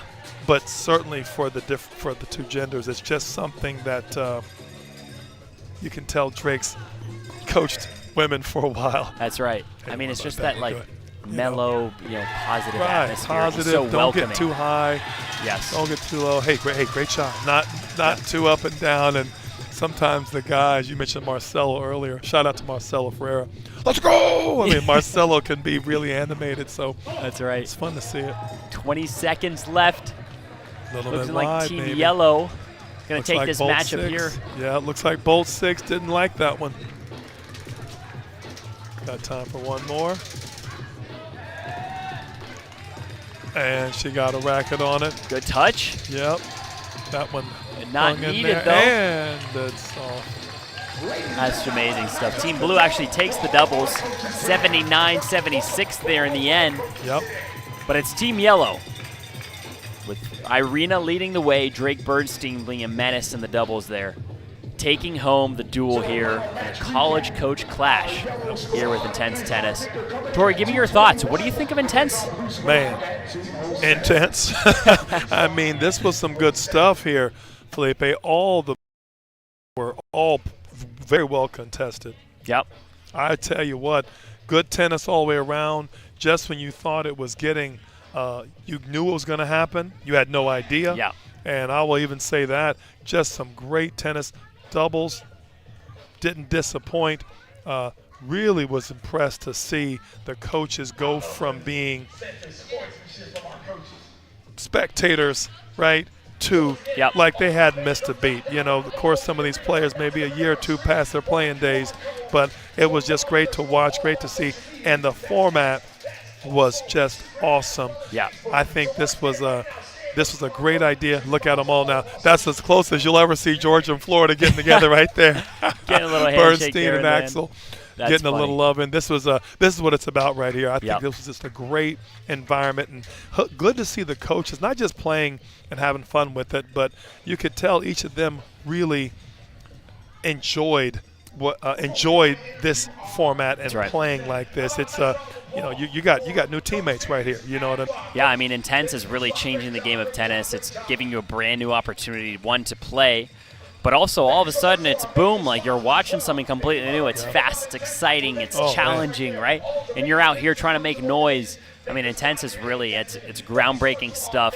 An arena right here in Atlanta, Georgia, right in the middle of a movie studio. I mean, how much better can this be? There's lights everywhere. Announcer's amazing. I mean, there's a guy going nuts on court right now. I mean, this is the type of stuff that you need in order to grow the game of tennis. 100%. And without this, tennis it can be a little slower, a little bit more. I'm not going to say dead, but let's just say not so amped up. That's for sure. Great to see this. Great to be a part of this. Hats off to Intense for having the vision to continue to push this level. And just hope it keeps growing and getting bigger and bigger every year, because you can already see the appeal. You can already see the benefit. I see the vision. It's just a matter of carrying this execution a little farther and seeing how far they can take it. That's right. Well, my name is Felipe Costa. This has been Tori Hawkins and I here in the studio here at Intense Tennis. Unbelievable time. This was pleasure, fantastic. my friend. Thanks so This was much. a great way of spending the afternoon. Hats off to the players. Hats off to all of the coaches and their programs for doing what they did. Saw some great stuff here, and I'll be honest, if they don't go back fans of Intense, you know what I mean, I'm not a tennis player. This is because each of them, you could tell, really enjoyed being a part of this. Yes. No, 100% right. We'll catch you back. Intense League is going on all the time. We have Team Atlanta, Jacksonville, and Tampa here in this arena, this very place that you can come to. You can play here. You can sign up for challenge matches, get your tickets. We want to see you here, want to see you inside. Thanks so much for tuning in with us today. Felipe Costa and Tori signing out.